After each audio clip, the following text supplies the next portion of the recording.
ਦੇਖੋ ਜੀ, ਦਿਨ ਉਹ ਚੜ੍ਹ ਗਿਆ ਜਿਹੜਾ ਆਖਰੀ ਦਿਨ ਹੈ ਇਲੈਕਸ਼ਨ ਤੋਂ ਪਹਿਲਾਂ। ਪ੍ਰਚਾਰ ਅੱਜ ਵੱਖਰੇ ਢੰਗ ਦਾ ਹੋਣਾ, ਯਾਨੀ ਕਿ ਰੈਲੀਆਂ ਰੋਡ ਸ਼ੋਅ ਤੋਂ ਬਿਨਾਂ। ਤੇ ਉਹ ਜਿਹੜਾ ਇੱਕ ਦਿਨ ਹੈ ਤੇ ਅੱਜ ਦੀ ਜਿਹੜੀ ਰਾਤ ਹੈ ਉਹਦੇ ਵਿੱਚ ਹੀ ਕਹਿੰਦੇ ਕਈ ਕੁਝ ਬਦਲ ਜਾਂਦਾ ਹੁੰਦਾ। ਹੁਣ ਬਦਲਦਾ ਨਹੀਂ ਬਦਲਦਾ ਇਹਦਾ ਖਿਆਲ ਤੇ ਤੁਸੀਂ ਰੱਖਣਾ। ਅਸੀਂ ਹਾਜ਼ਰ ਹਾਂ ਉਹੀ ਪ੍ਰੋਗਰਾਮ ਪ੍ਰਾਈਮ ਫੋਕਸ ਲੈ ਕੇ। ਪ੍ਰਾਈਮ ਮਿਸ਼ਨ ਟੀਵੀ ਤੁਸੀਂ ਦੇਖ ਰਹੇ ਹੋ। ਮੈਂ ਗੁਰਪ੍ਰੀਤ ਸਿੰਘ ਸੰਧਾਵਾਲੀਆ, ਨਾਲ ਵੀਰ ਪਰਮਵੀਰ ਬਾਠ ਹੋਰੀ। ਹੋਰ ਬਾਠ ਸਾਹਿਬ? ਚੜ੍ਹਦੀ ਕਲਾ ਜੀ, ਸਤਿ ਸ੍ਰੀ ਅਕਾਲ। ਸਤਿ ਸ਼੍ਰੀ ਅਕਾਲ ਮਹਾਰਾਜ, ਕਿੱਦਾਂ ਸਿਹਤਾਂ? ਸਿਹਤਾਂ ਠੀਕ ਆ ਸੰਧਾਲੀਆ ਸਾਹਿਬ। ਅੱਜ ਇੱਕ ਖਾਸ ਤੌਰ ਦੇ ਉੱਤੇ ਬੇਨਤੀ ਕਰਨੀ ਆ ਵੀ ਪਿੰਡਾਂ ਦੇ ਵਿੱਚ ਖਾਸ ਤੌਰ ਦੇ ਉੱਤੇ ਕਈ ਵਾਰੀ ਨਿਆਣਿਆਂ ਨੂੰ ਸਾਈਕਲ ਮਿਲਿਆ ਹੋਵੇ, ਘਰਦਿਆਂ ਦਾ ਸਾਈਕਲ, ਤੇਜ਼ ਨਹੀਂ ਚਲਾਉਣਾ। ਜੇ ਕੈਂਚੀ ਚਲਾਉਣਾ ਆਉਂਦਾ ਤਾਂ ਡੰਡੇ ਦੇ ਉੱਪਰ ਦੀ ਲੱਤ ਰੱਖ ਕੇ ਚਲਾਉਣ ਦੀ ਕੋਸ਼ਿਸ਼ ਬਿਲਕੁਲ ਨਹੀਂ ਕਰਨੀ। ਸਕੂਟਰ ਜੇ 40 ਤੇ ਚਲਾਉਂਦੇ ਹੋ ਤਾਂ ਅੱਜ 20 ਤੇ ਚਲਾਉਣਾ ਹੈ। ਬੀਬੀਆਂ ਵੀ ਕਈ ਵਾਰੀ ਉਹ ਪੰਡ ਚੁੱਕੀ ਹੁੰਦੀ ਆ ਪੱਠਿਆਂ ਦੀ, ਤਾਂ ਉਹਨੂੰ ਕੱਸ ਕੇ ਬੰਨਣਾ, ਕਿਉਂਕਿ ਢਿੱਲੀ ਬੰਨੀ ਹੋਵੇ ਤਾਂ ਉਹ ਆਲੇ ਦੁਆਲਿਓਂ ਆ ਜਾਂਦੀ ਹੈ ਤਾਂ ਸਿਰ ਵਿੱਚ ਵੜ ਜਾਂਦਾ ਹੁੰਦਾ। ਜਾਣੀ ਅੱਜ ਸਾਹਮਣੇ ਨਜ਼ਰ ਆਉਣਾ ਚਾਹੀਦਾ, ਕਿਉਂਕਿ ਕੋਈ ਪਤਾ ਨਹੀਂ ਪਿੰਡ ਦੇ ਵਿੱਚ ਜਿਹੜੇ 2-4 ਬੰਦੇ ਹੁੰਦੇ ਆ, ਕੋਈ ਹਾੜਾ ਲਾ ਕੇ ਪੀ ਪੂ ਕੇ, ਕਿਉਂਕਿ ਅੱਜ ਜਿਹਨੇ ਪੀਣੀ ਉਹਨੇ ਅੱਜ ਦਿਨੇ ਵੀ ਪੀਣੀ ਆ, ਉਹਨੇ ਫਿਰ ਸੱਜਾ ਖੱਬਾ ਨਹੀਂ ਦੇਖਣਾ, ਉਹਨੇ ਝੂਲਦਾ ਹੀ ਆਉਣਾ। ਉਹਨੂੰ ਅੱਜ ਐਂ ਲੱਗਣਾ ਕਿ ਪੰਜਾਬ ਮੇਰੇ ਨਾਲ ਨਾਲ ਹੀ ਤੁਰਿਆ ਆਉਂਦਾ ਹੀ, ਉਹਦੇ 'ਚ ਵੱਜਣਾ ਨਹੀਂ, ਕਿਉਂਕਿ ਉਹਦਾ ਰਹਿਣਾ ਕੱਖ ਨਹੀਂ, ਉਹਦਾ ਜਾਣਾ ਕੱਖ ਨਹੀਂ, ਤਾਂ ਤੁਹਾਡਾ ਰਹਿਣਾ ਕੱਖ ਨਹੀਂ। ਹਾਂ ਨਹੀਂ, ਇਹ ਤਾਂ ਗੱਲ ਹੈਗੀ, ਪਰ ਇੱਕ ਗੱਲ ਹੈਗੀ, ਉਹ ਤਾਂ ਉਹਨੂੰ ਲੱਗਣਾ ਹੀ ਆ ਵੀ ਉਹ ਤਾਂ ਜਾਣਾ ਕੁਛ ਨਹੀਂ। ਜੇ ਆਹ ਕੰਮ ਹੋ ਗਿਆ ਨਾ ਜੀ, ਉਹਦੇ 5 ਸਾਲ ਜਾਣੇ ਉਹ ਕਦੀ ਨਹੀਂ ਵਾਪਸ ਆਉਣੇ। ਹੋਰ ਜੋ ਮਰਜ਼ੀ ਵਾਪਸ ਆ ਸਕਦਾ, 5 ਸਾਲ ਵਾਪਸ ਨਹੀਂ ਆਉਣੇ, ਮੁੜ ਨਹੀਂ ਆਉਣੇ। ਤੇ ਮੈਨੂੰ ਇੱਕ ਹੋਰ ਵੀ ਲੱਗਦਾ, ਘਰਦਿਆਂ ਨੂੰ ਵੀ ਪਤਾ ਹੀ ਹੁੰਦਾ ਕਿ ਇਹ ਵੈਸੇ ਤਾਂ ਤਾੜ ਕੇ ਰੱਖ, ਅੰਦਰ ਤਾੜ ਕੇ ਰੱਖਣਾ, ਤਾੜ ਕੇ ਰੱਖਦੇ ਹੁੰਦੇ, ਪਰ ਜੇ ਕੋਈ ਵੇਲਾ ਬਚਾ ਕੇ, ਅੱਖ ਬਚਾ ਕੇ ਨਿਕਲ ਜਾਵੇ ਘਰੋਂ, ਪਤਾ ਹੁੰਦਾ ਕਿ ਇਹਨੇ ਹੁਣ ਪੀ ਕੇ ਆਉਣੀ, ਹੁੰਦੇ ਇੱਕ ਦੋ ਹੀ ਆ, ਉਹਨਾਂ ਨੂੰ ਚਾਹੀਦਾ ਕਿ ਵਿਹੜੇ 'ਚ ਕੋਈ ਬਾਲਟੀ ਪਈ ਹੈ, ਕੋਈ ਹੋਰ ਸਮਾਨ ਪਿਆ, ਚੱਕ ਕੇ ਕੰਧ ਨਾ ਲਾ ਦੇਣ, ਕਿਉਂਕਿ ਉਹਨੇ ਕੋਈ ਪਤਾ ਨਹੀਂ ਕਿਹੜੀ ਚੀਜ਼ ਦੇ ਵਿੱਚ ਫਸ ਕੇ ਨੱਕ ਮੂੰਹ ਬਣਾ ਲੈਣਾ, ਮੁੜ ਕੇ ਦਵਾਈ ਦਵਾਉਂਦੇ ਫਿਰੋਗੇ। ਨਹੀਂ, ਤੇ ਉਹਦੇ ਨੂੰ ਚੰਗਾ ਨਹੀਂ ਵੀ ਜਦੋਂ ਪਤਾ ਹੋਵੇ ਵੀ ਨਿਕਲ ਗਿਆ ਤੇ ਮੁੰਡਾ ਧਮਕੜੇ ਮਗਰ ਭਜਾਇਆ ਜਾਵੇ ਵੀ ਚੈੱਕ ਕਰ ਲਾ ਵੀ ਜੇ ਤੇ ਪਾਪਾ ਆਉਣ ਜੋਗਾ ਹੈਗਾ ਤੇ ਲੈ ਆਈ, ਨਹੀਂ ਤੇ ਫਿਰ ਆਂਢੀ ਗੁਆਂਢੀ ਦੀ ਮਿਹਨਤ ਕਰਕੇ ਗੱਡੀ ਤੇ ਪਾ ਕੇ ਲੈ ਆਈਏ ਤੇ ਲਿਆਣ ਕੇ ਫਿਰ ਡੇੜੀ 'ਚ ਮੰਜਾ ਜਿਹੜਾ ਇੱਥੇ ਰੱਖੀਏ ਉਹਨੂੰ ਵੀ ਤੂੰ ਹੁਣ ਇੱਥੇ ਜਿਹੜੇ 2 ਦਿਨ ਕੱਢਣੇ ਕੱਢ ਲਾ, ਉਹ ਬਾਅਦ ਆਪੇ ਸੈੱਟ ਹੋ ਜੂ। ਸੈੱਟ। ਜਾਂ ਇੱਦਾਂ ਵੀ ਹੋ ਸਕਦਾ ਕਿ ਇਕੱਠੇ ਹੋ ਕੇ ਸਾਰੇ ਮਹੱਲੇ ਵਾਲੇ ਚਲ ਜਾਓ, ਜਿਹੜੇ ਆਪਣੇ ਘਰੇ ਬਿਠਾ ਕੇ ਪਿਲਾਉਂਦੇ ਉਹਨੂੰ ਕਿ ਇੱਥੇ ਹੀ ਰੱਖ ਲਓ, ਹੁਣ ਇਹਨੂੰ ਸਵੇਰ ਨੂੰ ਹੀ ਧੋ ਰਿਓ, ਤੁਸੀਂ ਵੋਟ ਪਵਾ ਕੇ ਹੀ ਧੋਰ ਲਿਓ। ਨਹੀਂ ਤੂੰ ਉਹਨਾਂ ਦੇ ਚਾਹੀਏ ਹੀ ਰੱਖ ਲੈਣਾ, ਕੋਈ ਫਰਕ ਨਹੀਂ। ਉਹ ਨਹੀਂ ਰੱਖ ਲੈਣਾ, ਨਾਲ ਇਹ ਵੀ ਕਹਿ ਦੇਣਾ ਕਿ ਸਾਡੇ ਵਾਲੀਆਂ 4 ਨਾ ਹੁਣ ਉਡੀਕਿਓ, ਹੁਣ ਇਹਦੀ ਉਡੀਕਿਓ। ਹਾਂ ਤੇ ਫਿਰ ਧੱਕਾ ਨਾ। ਨਹੀਂ, ਵੈਸੇ ਤਰੀਕਾ ਹੀ ਦੱਸ ਰਹੇ ਆ, ਤਰੀਕਾ ਹੀ ਦੱਸ ਰਹੇ ਆ। ਚਲੋ, ਪਰ ਗੱਲ ਇਹ ਆ ਵੀ ਅੱਜ ਦਾ ਦਿਨ ਆ, ਅੱਜ ਪ੍ਰਚਾਰ ਵਾਲੇ ਪਾਸਿਓਂ ਤੇ ਗੁਪਤ ਪ੍ਰਚਾਰ ਹੋਣਾ ਅੱਜ ਜੀ, ਹੈ ਨਾ। ਪਹਿਲਾਂ ਹੁੰਦਾ ਸੀ ਵੀ ਦੂਰ ਤੱਕ ਆਵਾਜ਼ ਜਾਵੇ, ਵੱਧ ਤੋਂ ਵੱਧ ਬੰਦੇ ਹੋਣ। ਅੱਜ ਵੀ ਘੱਟ ਤੋਂ ਘੱਟ ਬੰਦੇ ਹੋਣ, ਆਵਾਜ਼ ਬਹੁਤੀ ਦੂਰ ਤੱਕ ਨਾ ਜਾਵੇ, ਗੁਪਤ ਜਿਹਾ ਪ੍ਰਚਾਰ ਹੋਵੇ। ਤੇ ਜਿਹੜੀ ਇਹਨੇ ਚੇਂਜ ਲਿਆਉਣੀ, ਉਹ ਕਹਿੰਦੇ ਵੀ ਪਿਛਲੇ ਮਹੀਨੇ ਇੱਕ ਦੇ ਪ੍ਰਚਾਰ ਨੇ ਨਹੀਂ ਲਿਆਉਣੀ ਹੁੰਦੀ। ਨਹੀਂ, ਗੱਲ ਤੁਹਾਡੀ ਠੀਕ ਹੈ। ਮੇਰੇ ਨਾ ਸੰਧਾਲੀਆ ਸਾਹਿਬ ਮਨ ਦੇ ਵਿੱਚ ਕਈ ਵਾਰ ਖਿਆਲ ਹੀ ਹੁੰਦੇ ਆ, ਹੋਰ ਆਪਾਂ ਕੀ ਕਰ ਲੈਣਾ। ਕਈ ਵਾਰੀ ਨਾ ਜਿਹੜੀ ਬਜ਼ੁਰਗ ਬੀਬੀ ਹੁੰਦੀ ਆ ਜਾਂ ਬਜ਼ੁਰਗ ਬਾਪੂ ਹੁੰਦਾ ਆ, ਜਾਂ ਕੋਈ ਹੋਰ ਸਰੀਰਕ ਪੱਖੋਂ ਕੋਈ ਕਮਜ਼ੋਰੀ ਹੁੰਦੀ ਕਿਸੇ ਦੇ ਵਿੱਚ, ਸਵੇਰੇ 8, 8:30, 9 ਵਜੇ ਉਹਦੇ ਘਰੇ ਕੋਈ ਸਕੂਟਰ, ਕੋਈ ਮਰੂਤੀ, ਕੋਈ ਇੱਦਾਂ ਦਾ ਵਹੀਕਲ ਕਿ ਆ ਜਾ ਚਾਚਾ ਤਾਈ ਵੀ ਤੇਰੀ ਵੋਟ। ਫਿਰ ਮੈਂ ਕਿਹਾ ਵੀ ਠੰਡੇ ਠੰਡੇ ਮੁੜ ਕੇ ਰਸ਼ ਹੋ ਜਾਂਦਾ, ਕਿੱਥੇ ਲਾਈਨ 'ਚ ਲੱਗੀ ਰਹੂੰਗੀ, ਮਗਰ ਬਹਿ ਜਾਣੀ। ਕੋਈ ਗੱਲ ਨਹੀਂ, ਜੇ ਤਾਂ ਉਹਨੇ ਉੱਥੇ ਜਾ ਕੇ ਕਹਿਤਾ ਕਿ ਤਾਈ ਮੈਂ ਇੱਥੇ ਖਲੋਤਾ ਹੀ, ਤੂੰ ਵੋਟ ਪਾ ਕੇ ਆ ਜਾ, ਇੱਦਾਂ ਮੈਂ ਘਰ ਛੱਡ ਕੇ ਆਉਣਾ, ਫੇਰ ਕੋਈ ਗੱਲ ਨਹੀਂ, ਫਿਰ 2 ਸੀਸਾਂ ਦੇਣੀਆਂ ਸਿਰ ਤੇ ਹੱਥ ਰੱਖ ਕੇ।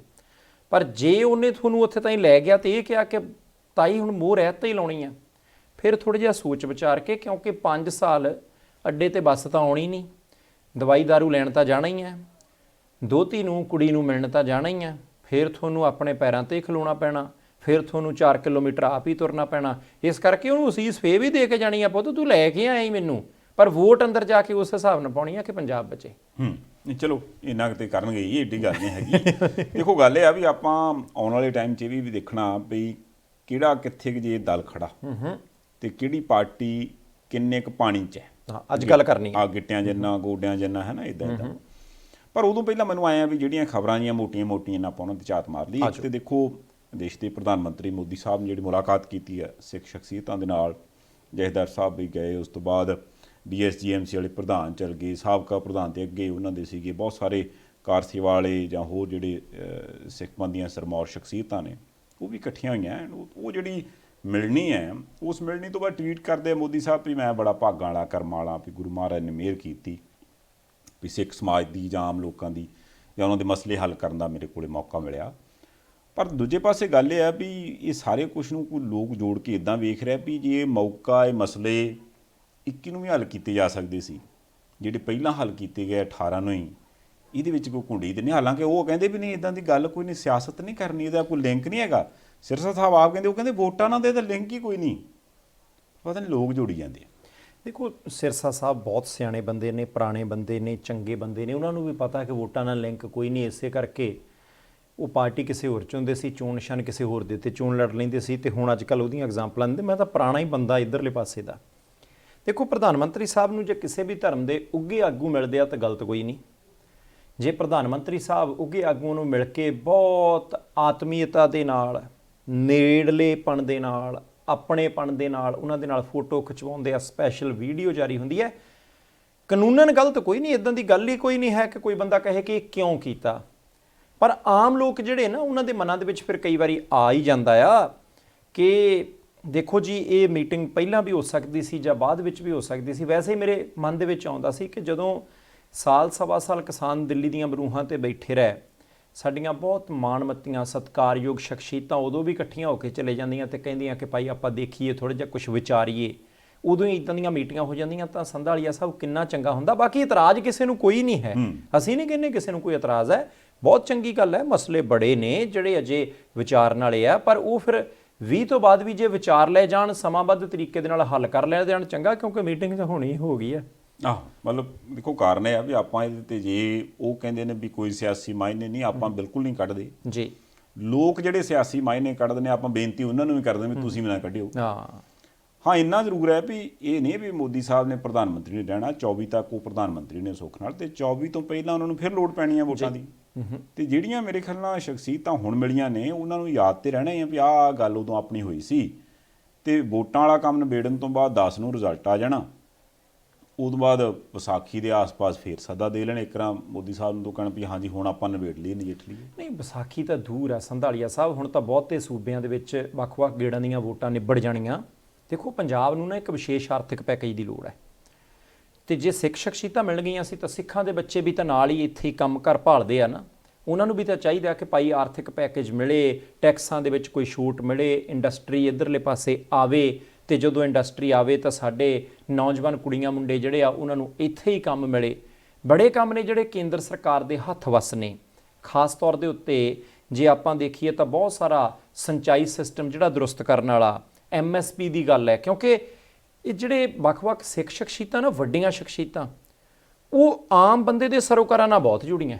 ਭਾਵੇਂ ਤੁਸੀਂ ਜਿਹੜੇ ਜਥੇਦਾਰ ਸਾਹਿਬ ਨੇ ਉਹਨਾਂ ਦੀ ਗੱਲ ਸੁਣ ਲਈਏ, ਜਾਂ ਬਾਬਾ ਸੀਚੇਵਾਲ ਸਾਹਿਬ ਵੀ ਗਏ ਉਹਨਾਂ ਦੀ ਸੁਣ ਲਈਏ, ਠਾਕੁਰ ਉਦੇ ਸਿੰਘ ਹੋਰਾਂ ਦੀ ਇੱਕ ਵੱਖਰੀ ਮੁਲਾਕਾਤ ਹੋਈ ਹੈ, ਉਹ ਸਾਰੇ ਮਨੁੱਖੀ ਸਰੋਕਾਰਾਂ ਦੇ ਨਾਲ ਜੁੜੇ ਆ। ਅਸੀਂ ਜ਼ਰੂਰ ਉਹਨਾਂ ਨੂੰ ਬੇਨਤੀ ਕਰਦੇ ਹਾਂ ਕਿ 2-3 ਦਿਨ ਕੋਈ ਗੱਲ ਨਹੀਂ, ਦੇਖ ਲਓ ਵੋਟਾਂ ਤੋਂ ਬਾਅਦ, ਉਹਦੇ ਤੋਂ ਬਾਅਦ ਇੱਕ ਵਾਰੀ ਫੇਰ ਚਿੱਠੀ ਪਾਓ, ਫੇਰ ਇੱਕ ਵਾਰੀ ਮਿਲ ਕੇ ਆਓ ਤੇ ਮਸਲੇ 2-3 ਹੱਲ ਕਰਾ ਲਓ। ਪੰਜਾਬ ਦੇ ਸਿੱਖ ਭਾਈਚਾਰੇ ਦੇ ਬੱਲੇ ਬੱਲੇ ਆ ਤੁਹਾਡੀ ਵੀ। ਹਾਂਜੀ ਚਲੋ ਕਰਾਉਣਗੇ, ਜਦੋਂ ਹੋਊਗਾ ਫਿਰ ਆਪਾਂ ਉਹਦੇ ਤੇ ਵੀ ਆ ਜਾਵਾਂਗੇ।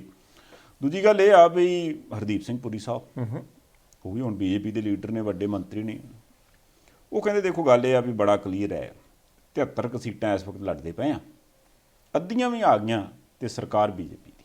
ਹੁਣ ਮੈਂ ਹਿਸਾਬ ਲਾਉਂਦਾ ਸੀ ਵੀ ਅੱਧੀਆਂ ਦੇ ਹਿਸਾਬ ਨਾਲ ਤਾਂ 69 ਤਾਂ ਚਾਹੀਦੀਆਂ ਹੀ ਆ, ਮਤਲਬ ਜੇ 117 ਦੇ ਹਿਸਾਬ ਨਾਲ ਆਪਾਂ ਚੱਲੀਏ, ਪਰ 73 ਚੋਂ ਅੱਧੀਆਂ ਆ ਗਈਆਂ, ਫਿਰ ਵੀ ਉਹ ਕਹਿੰਦੇ ਸਰਕਾਰ ਸਾਡੀ ਹੋਣੀ ਹੈ। ਇਹ ਫਾਰਮੂਲਾ ਸਮਝ ਨਹੀਂ ਆਇਆ ਲੋਕਾਂ ਨੂੰ। ਦੇਖੋ ਪੁਰੀ ਸਾਹਿਬ ਬਹੁਤ ਸਿਆਣੇ ਬੰਦੇ ਆ, ਵੱਡੀਆਂ ਸੇਵਾਵਾਂ, ਵੱਡੇ ਅਹੁਦਿਆਂ ਤੇ ਰਹੇ ਆ। ਭਾਜਪਾ ਦੇ ਲੀਡਰ ਨੇ ਇੰਨੇ ਸਿਆਣੇ ਆ ਵੀ ਅੰਮ੍ਰਿਤਸਰ ਇਲੈਕਸ਼ਨ ਹਾਰ ਗਿਆ ਸੀ ਤਾਂ ਵੀ ਉਹਨਾਂ ਨੇ ਮੰਤਰੀ ਬਣਾਏ, ਤੇ ਮੰਤਰੀ ਦਾ ਅਹੁਦਾ ਜਿਹੜਾ ਉਹ ਵੱਡਾ ਹੁੰਦਾ ਹੈ। ਮੈਂ ਸੋਚ ਰਿਹਾ ਸੀ ਹਰਜੀਤ ਸਿੰਘ ਗਰੇਵਾਲ ਸਾਹਿਬ ਦੇ ਬਾਰੇ, ਮੈਂ ਸੋਚ ਰਿਹਾ ਸੀ ਭਾਰਤੀ ਜਨਤਾ ਪਾਰਟੀ ਦੇ ਪੰਜਾਬ ਦੇ ਬਾਕੀ ਲੀਡਰਾਂ ਦੇ ਬਾਰੇ, ਕਿਉਂਕਿ ਜੇ ਇਹ ਬਿਆਨ 20 ਤਰੀਕ ਨੂੰ ਵੋਟਾਂ ਪੈਣ ਤੋਂ ਬਾਅਦ ਆਉਂਦਾ ਤਾਂ ਗੱਲ ਵੱਖਰੀ ਸੀ। ਉਹ ਅੱਜ ਤੱਕ ਇਹ ਕਹਿੰਦੇ ਰਹੇ ਕਿ 100 ਸੀਟਾਂ ਸਾਡੀਆਂ ਨੇ। ਪਹਿਲਾਂ ਉਹ ਕਹਿੰਦੇ ਸੀ 117 ਦੀਆਂ 17 ਲੜਨੀਆਂ, ਤੁਹਾਨੂੰ ਯਾਦ ਹੋਣਾ। ਗੱਠਜੋੜ ਵਾਲੀ ਗੱਲੇ ਕੋਈ ਨਹੀਂ, ਅਸੀਂ ਆਪ ਕਹਿੰਦੇ ਸੀ ਇੰਨੇ ਯੋਗ ਆ ਕਿ ਅਸੀਂ ਸਾਰੀਆਂ ਸੀਟਾਂ ਤੇ ਲੜ ਸਕਦੇ ਹਾਂ। ਚਲੋ ਮੁੜ ਕੇ ਕੁਝ ਸੀਟਾਂ ਛੱਡ ਦਿੱਤੀਆਂ, ਢੀਂਡਸਾ ਸਾਹਿਬ ਤੇ ਕੈਪਟਨ ਸਾਹਿਬ ਨੂੰ 73 ਸੀਟਾਂ ਲੜ ਲਈਆਂ, ਵਧੀਆ। ਉਹ 73 ਦੇ ਵਿੱਚੋਂ ਕਹਿੰਦੇ ਸੀ ਕਿ ਸਾਡੀ ਸਥਿਤੀ ਬੜੀ ਮਜ਼ਬੂਤ ਹੈ। ਹੁਣ ਵੋਟਾਂ ਪੈਣ ਤੋਂ ਪਹਿਲਾਂ ਹੀ ਜੇ 73 ਦੀ ਜਗ੍ਹਾ ਦੇ ਉੱਤੇ ਆਪਾਂ 37 ਜਾਂ 38 ਦੀ ਗੱਲ ਕਰਦੇ ਹਾਂ ਕਿ ਜੇ ਅੱਧੀਆਂ 20 ਜਿੱਤ ਗਏ, ਇਹਦਾ ਮਤਲਬ ਹੈ ਕਿ ਵੱਧ ਵੀ ਸਕਦੀਆਂ ਤੇ ਘਟ ਵੀ ਸਕਦੀਆਂ। ਜੇ ਹੁਣ 117 ਦੇ ਵਿੱਚੋਂ ਆਪਾਂ 40 ਤੋਂ ਥੱਲੇ ਤਾਂ ਆਪਣੇ ਆਪ ਨੂੰ ਵੈਸੇ ਹੀ ਲੈ ਆਏ ਆ।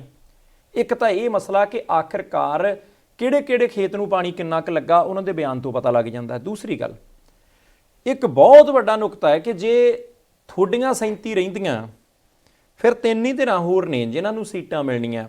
ਅਕਾਲੀ ਦਲ ਬਸਪਾ, ਕਾਂਗਰਸ ਹੈ, ਜਾਂ ਫਿਰ ਲਾ ਲਓ ਕਿ ਸੰਯੁਕਤ ਸਮਾਜ ਮੋਰਚਾ ਹੈ। ਇਹਦਾ ਮਤਲਬ ਹੈ ਕਿ ਜੇ ਅੱਧੀਆਂ ਸੀਟਾਂ ਮਿਲਦੀਆਂ ਤਾਂ ਫਿਰ ਗੋਆ ਬਣੂ ਪੰਜਾਬ, ਫਿਰ ਤਾਂ ਬਾਕੀ ਸੂਬਿਆਂ ਵਾਲਾ ਕੰਮ ਬਣੂਗਾ ਕਿ ਭਾਈ ਆਪਾਂ ਗੱਠਜੋੜ ਕਰ ਲਈਏ, ਫਿਰ ਤਾਂ ਹਰਿਆਣਾ ਬਣੂ। ਹਰਿਆਣੇ ਦੇ ਵਿੱਚ ਹੁਣ ਆਪਾਂ ਸਾਰਿਆਂ ਨੂੰ ਪਤਾ ਹੈ ਕਿ ਦੁਸ਼ਯੰਤ ਚੌਟਾਲਾ ਦੀ ਜਿਹੜੀ ਪਾਰਟੀ ਹੈ ਉਹਨਾਂ ਦਾ ਇੱਟ ਖੜਕਾ ਚੋਣਾਂ ਤੋਂ ਪਹਿਲਾਂ ਇਦਾਂ ਹੀ ਚੱਲਿਆ ਸੀ ਜਿੱਦਾਂ ਅੱਜ ਭਾਜਪਾ ਤੇ ਉਹਨਾਂ ਦੇ ਸਾਥੀ ਪਾਰਟੀਆਂ ਵਾਲੇ ਕਾਂਗਰਸ ਤੇ ਆਮ ਆਦਮੀ ਪਾਰਟੀ ਤੇ ਵਾਰ ਕਰਦੇ ਆ। ਦੁਸ਼ਯੰਤ ਚੌਟਾਲਾ ਇਦਾਂ ਹੀ ਪਾਣੀ ਪੀ ਪੀ ਕੇ ਭਾਜਪਾ ਨੂੰ ਉੱਥੇ ਕੋਸਦਾ ਸੀ। ਵੋਟਾਂ ਪਈਆਂ, ਨਤੀਜਾ ਆਇਆ, ਸਰਕਾਰ ਕਿਸੇ ਦੀ ਨਾ ਬਣੀ, ਤੇ ਜਦੋਂ ਸਰਕਾਰ ਨਾ ਬਣੀ ਤਾਂ ਚੁੱਪ ਕਰਕੇ ਗੱਠਜੋੜ ਕਰ ਲਿਆ ਤੇ ਅਗਲੇ ਮਿਨਿਸਟਰੀਆਂ ਲਈ ਫਿਰਦੇ ਆ। ਇਹਦਾ ਮਤਲਬ ਹੈ ਕਿ ਕਿਤੇ ਨਾ ਕਿਤੇ ਸੰਕੇਤ ਇਹ ਦੇ ਦਿੱਤਾ ਗਿਆ ਕਿ ਜੇ ਥੋੜੀਆਂ ਬਹੁਤੀਆਂ ਵੀ ਸੀਟਾਂ ਆ ਗਈਆਂ ਤੇ ਆਪਾਂ ਨੂੰ ਪਰਹੇਜ਼ ਬਹੁਤਾ ਜ਼ਿਆਦਾ ਫਿਰ ਹੋਣਾ ਨਹੀਂ, ਫਿਰ ਰਲ ਮਿਲ ਕੇ ਪੰਜਾਬ ਦੇ ਹਿੱਤਾਂ ਲਈ ਘੱਟੋ ਘੱਟ ਸਾਂਝੇ ਪ੍ਰੋਗਰਾਮ ਦੇ ਮੁਤਾਬਕ ਪੰਜਾਬ ਨੂੰ ਵਿਕਾਸ ਦੇ ਰਾਹ ਦੇ ਉੱਤੇ ਲਿਜਾਣ ਦੇ ਲਈ ਇਦਾਂ ਦੀਆਂ 3-4 ਸਟੇਟਮੈਂਟਾਂ ਦੇ ਕੇ ਫਿਰ ਜੋੜ ਤੋੜ ਕੀਤਾ ਜਾਊਗਾ। ਹਾਂ ਨਹੀਂ, ਕੁੱਲ ਮਿਲਾ ਕੇ ਲੱਭਦਾ ਤਾਂ ਇਹੀ ਹੈ, ਪਰ ਮੈਨੂੰ ਇਹ ਜਾਪਦਾ ਵੀ ਸ਼ਾਇਦ ਉਹ ਕਹਿੰਦੇ ਵੀ 73 ਚੋਂ ਅੱਧੀਆਂ ਆ ਗਈਆਂ ਤੇ 35-36 ਸਾਡੀਆਂ, ਕੈਪਟਨ ਸਾਹਿਬ ਦੀਆਂ 25-28 ਦੇ ਵਿੱਚੋਂ ਅੱਧੀਆਂ ਆ ਗਈਆਂ ਤੇ 12-13 ਉਹਨਾਂ ਦੀਆਂ, ਢੀਂਡਸਾ ਸਾਹਿਬ ਦੀਆਂ 15 ਚੋਂ ਅੱਧੀਆਂ ਲਾ ਲਈਏ। ਮਤਲਬ ਮੈਂ ਨਾ ਵੀ ਜੇ ਅੱਧੀਆਂ ਵਾਲਾ ਫਾਰਮੂਲੇ ਚੱਲ ਰਿਹਾ ਵੀ ਅੱਧੀ ਵਾਲਾ, ਤੇ ਤਾਂ ਵੀ 59 ਨਹੀਂ ਬਣਦੀਆਂ। ਮੈਂ ਤਾਂ ਹਿਸਾਬ ਲਾਉਂਦਾ ਤੁਸੀਂ ਇਹ ਤਾਂ ਵੈਸੇ ਨਾ ਤੁਹਾਡੇ ਵਰਗਾ ਇਦਾਂ ਤਾਂ ਰਾਣਾ ਗੁਰਜੀਤ ਸਿੰਘ ਹੋਰੀ ਵੀ ਨਹੀਂ ਗੱਫੇ ਦਿੰਦੇ ਹੁੰਦੇ ਜਿੱਦਾਂ ਤੁਸੀਂ ਦੇਈ ਜਾਂਦੇ।